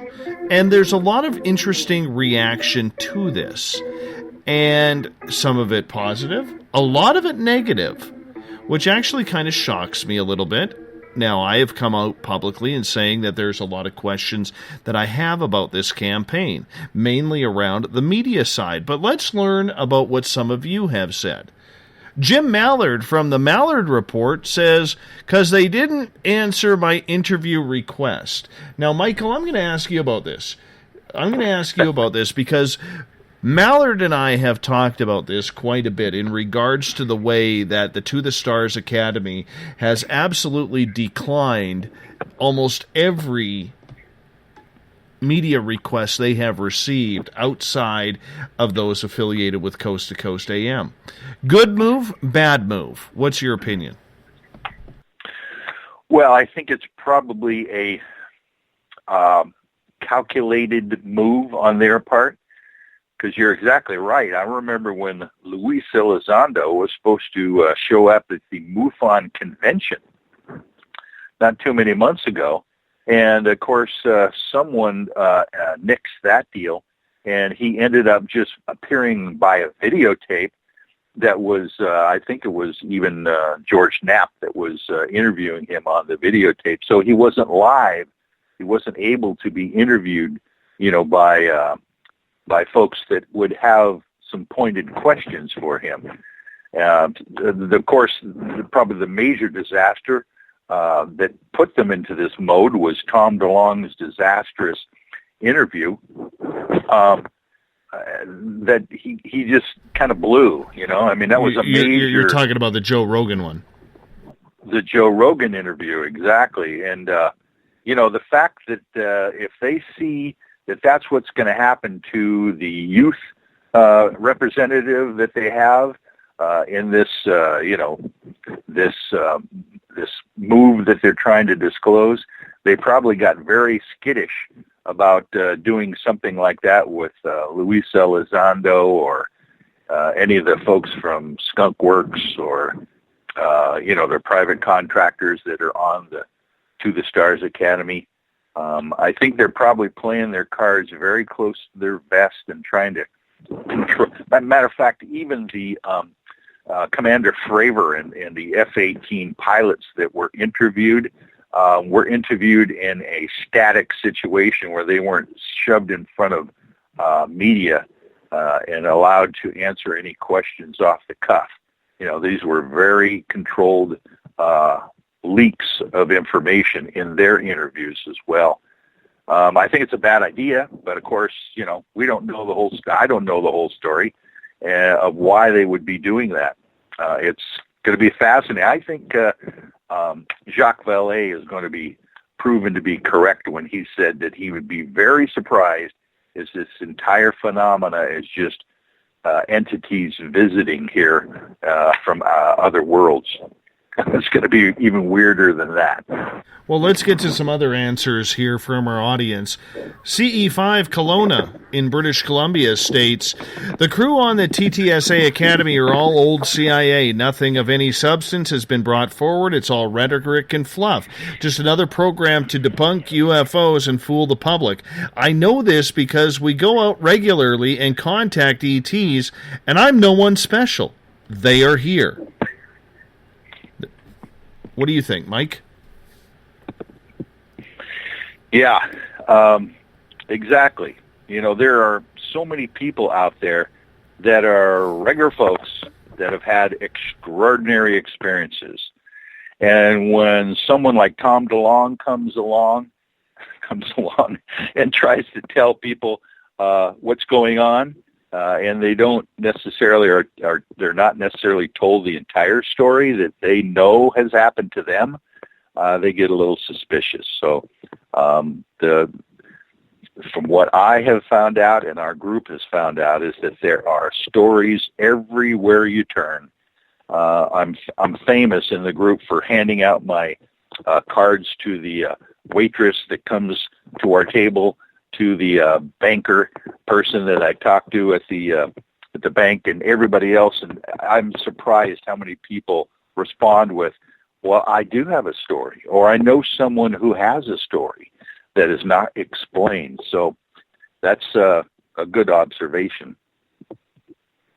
All right. John says on Twitter, for me, the currently delivered proof doesn't even come close to what we were told, led to believe, etc. Couple that with the first video being debunked as a Mylar balloon, and it now just seems like more of the same. Patty on Twitter believes trolls calling TTS an elitist organization managed to sour people about its egalitarian mission. Danny jumps in on Twitter, saying because they haven't had constant information, if they released one new example of a video evidence per week, I bet things would be different. And what is with the lack of interviews regarding it? Have they reached out to you, being Spaced Out Radio, for example? Maybe they need a better front man. At Bumblefoot. Of course, Bumblefoot we want Bumblefoot rocking with us. That's why we got him here, Danny. Come on. All right. Canadian Joe states on Twitter, either it's a psyop scam or it's a reflection of society today. You've said it yourself, Dave. Outside of the second coming of Christ, the existence of ET should be the biggest story in human history. Nobody is even batting an eye over this. That's a deep answer there. You have to admit that, Mike. Yeah. Oh, yeah. No, exactly. And that's what it goes to that paradigm shift that we are worried about as well with the blowback. If the people in the church are not even prepared for the second coming. Just think what's going to happen if they realize that the second coming is a little bit different than what they've been taught, and or maybe not even the second coming, but the coming of extraterrestrials, or at least the confirmation of them, won't fit in with their paradigm that they've been taught as well. So that's what I'm worried about with the blowback. Well, speaking of blowback, have you noticed a lot of people, Michael, who have, started that blowback with you guys, saying, "Oh, all of you guys are full of crap"? Oh no, we haven't gotten that response at all. I've been surprised. Matter of fact, our website, our Facebook page is just amazing. Normally, I would expect to have some negative trolling out there on our sites, and or have people come to our conferences and town meetings and really try to heckle us or give us a hard time. And so far, we have not had that. It's been remarkable. Let's get back to more of our listener reaction here. Coral says, for a couple of reasons, but in my opinion, Tom DeLonge, he was their chosen spokesman that crashed and burned big time on Joe Rogan. We've talked about that. Tim jumps in, no reputable follow-up. Vague on origin of where the videos came from. Government denies any knowledge. Just read 2 articles this morning. If these videos were stolen somehow or leaked somehow by the government or someone in the government hands, whether it was Luis Elizondo grabbed them on the way out or not, why hasn't anybody been prosecuted for this, Mike? Bingo. That's a great question. Of course, everybody is denying that they brought the videos forward. The Department of Defense says they didn't do it. The Pentagon says they didn't do it. And of course, Luis Elizondo is saying, "Hey, well, he didn't do it. He was just reacting to the release of these videos." And of course, you can't believe that these things are not still classified somehow, and how they were actually released is a mystery. But I think that's part and parcel to this whole process. And any further release of videos and or documentation is definitely going to have. This is one of the major criticisms, that is, there was no chain of custody that could be proven on these things. They said that they had chain of custody information and proof, but they never showed it to anyone. And of course, that's what they're going to have to be showing in the future if they want to keep leaking these kinds of things and allow people to believe them. Mm-hmm.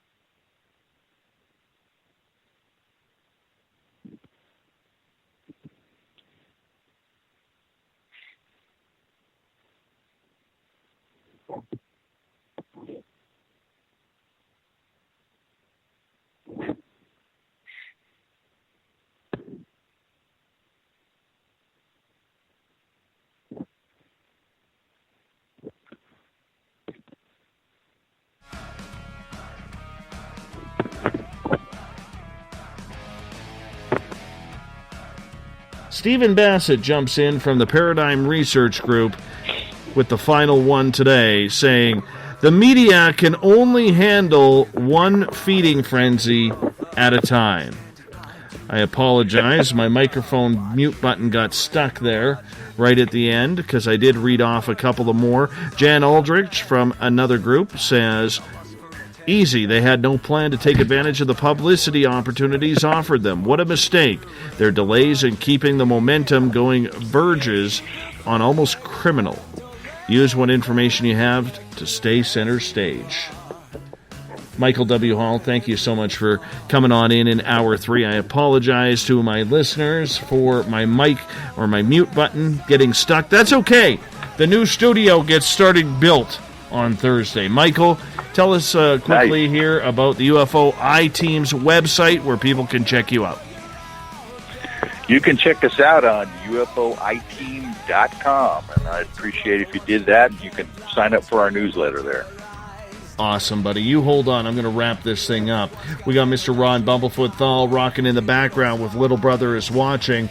Bumblefoot is the official music of Spaced Out Radio, rocking us in and out of every single show. Get your horns up for the guitar god himself. Really appreciate you taking the time, Michael, as well as Tim Doyle in the first 2 hours from UFOSeekers.com and UFO Seekers on YouTube. Tomorrow night on the program, we're going to the moon. Glenn Steckling will join us. We're going to talk about the moon landings. Did they happen? Did they not? Glenn helps run the Adamski Foundation. We'll get into it 9 p.m. Pacific, midnight Eastern Time. A big shout-out to everybody on the social media chat rooms, including Twitter at hashtags Spaced Out Radio, the Veterans Club on Facebook, Spreaker, and in Periscope. And, of course, all of you listening at home, in your cars, wherever you may be. Thanks for listening. Thanks for kicking off a brand new week. We'll talk to you tomorrow. Keep spreading the word, because together, my friends, we own the night. Mr. Bumblefoot, we need a favor. We need you to take us home. See you tomorrow. Good night.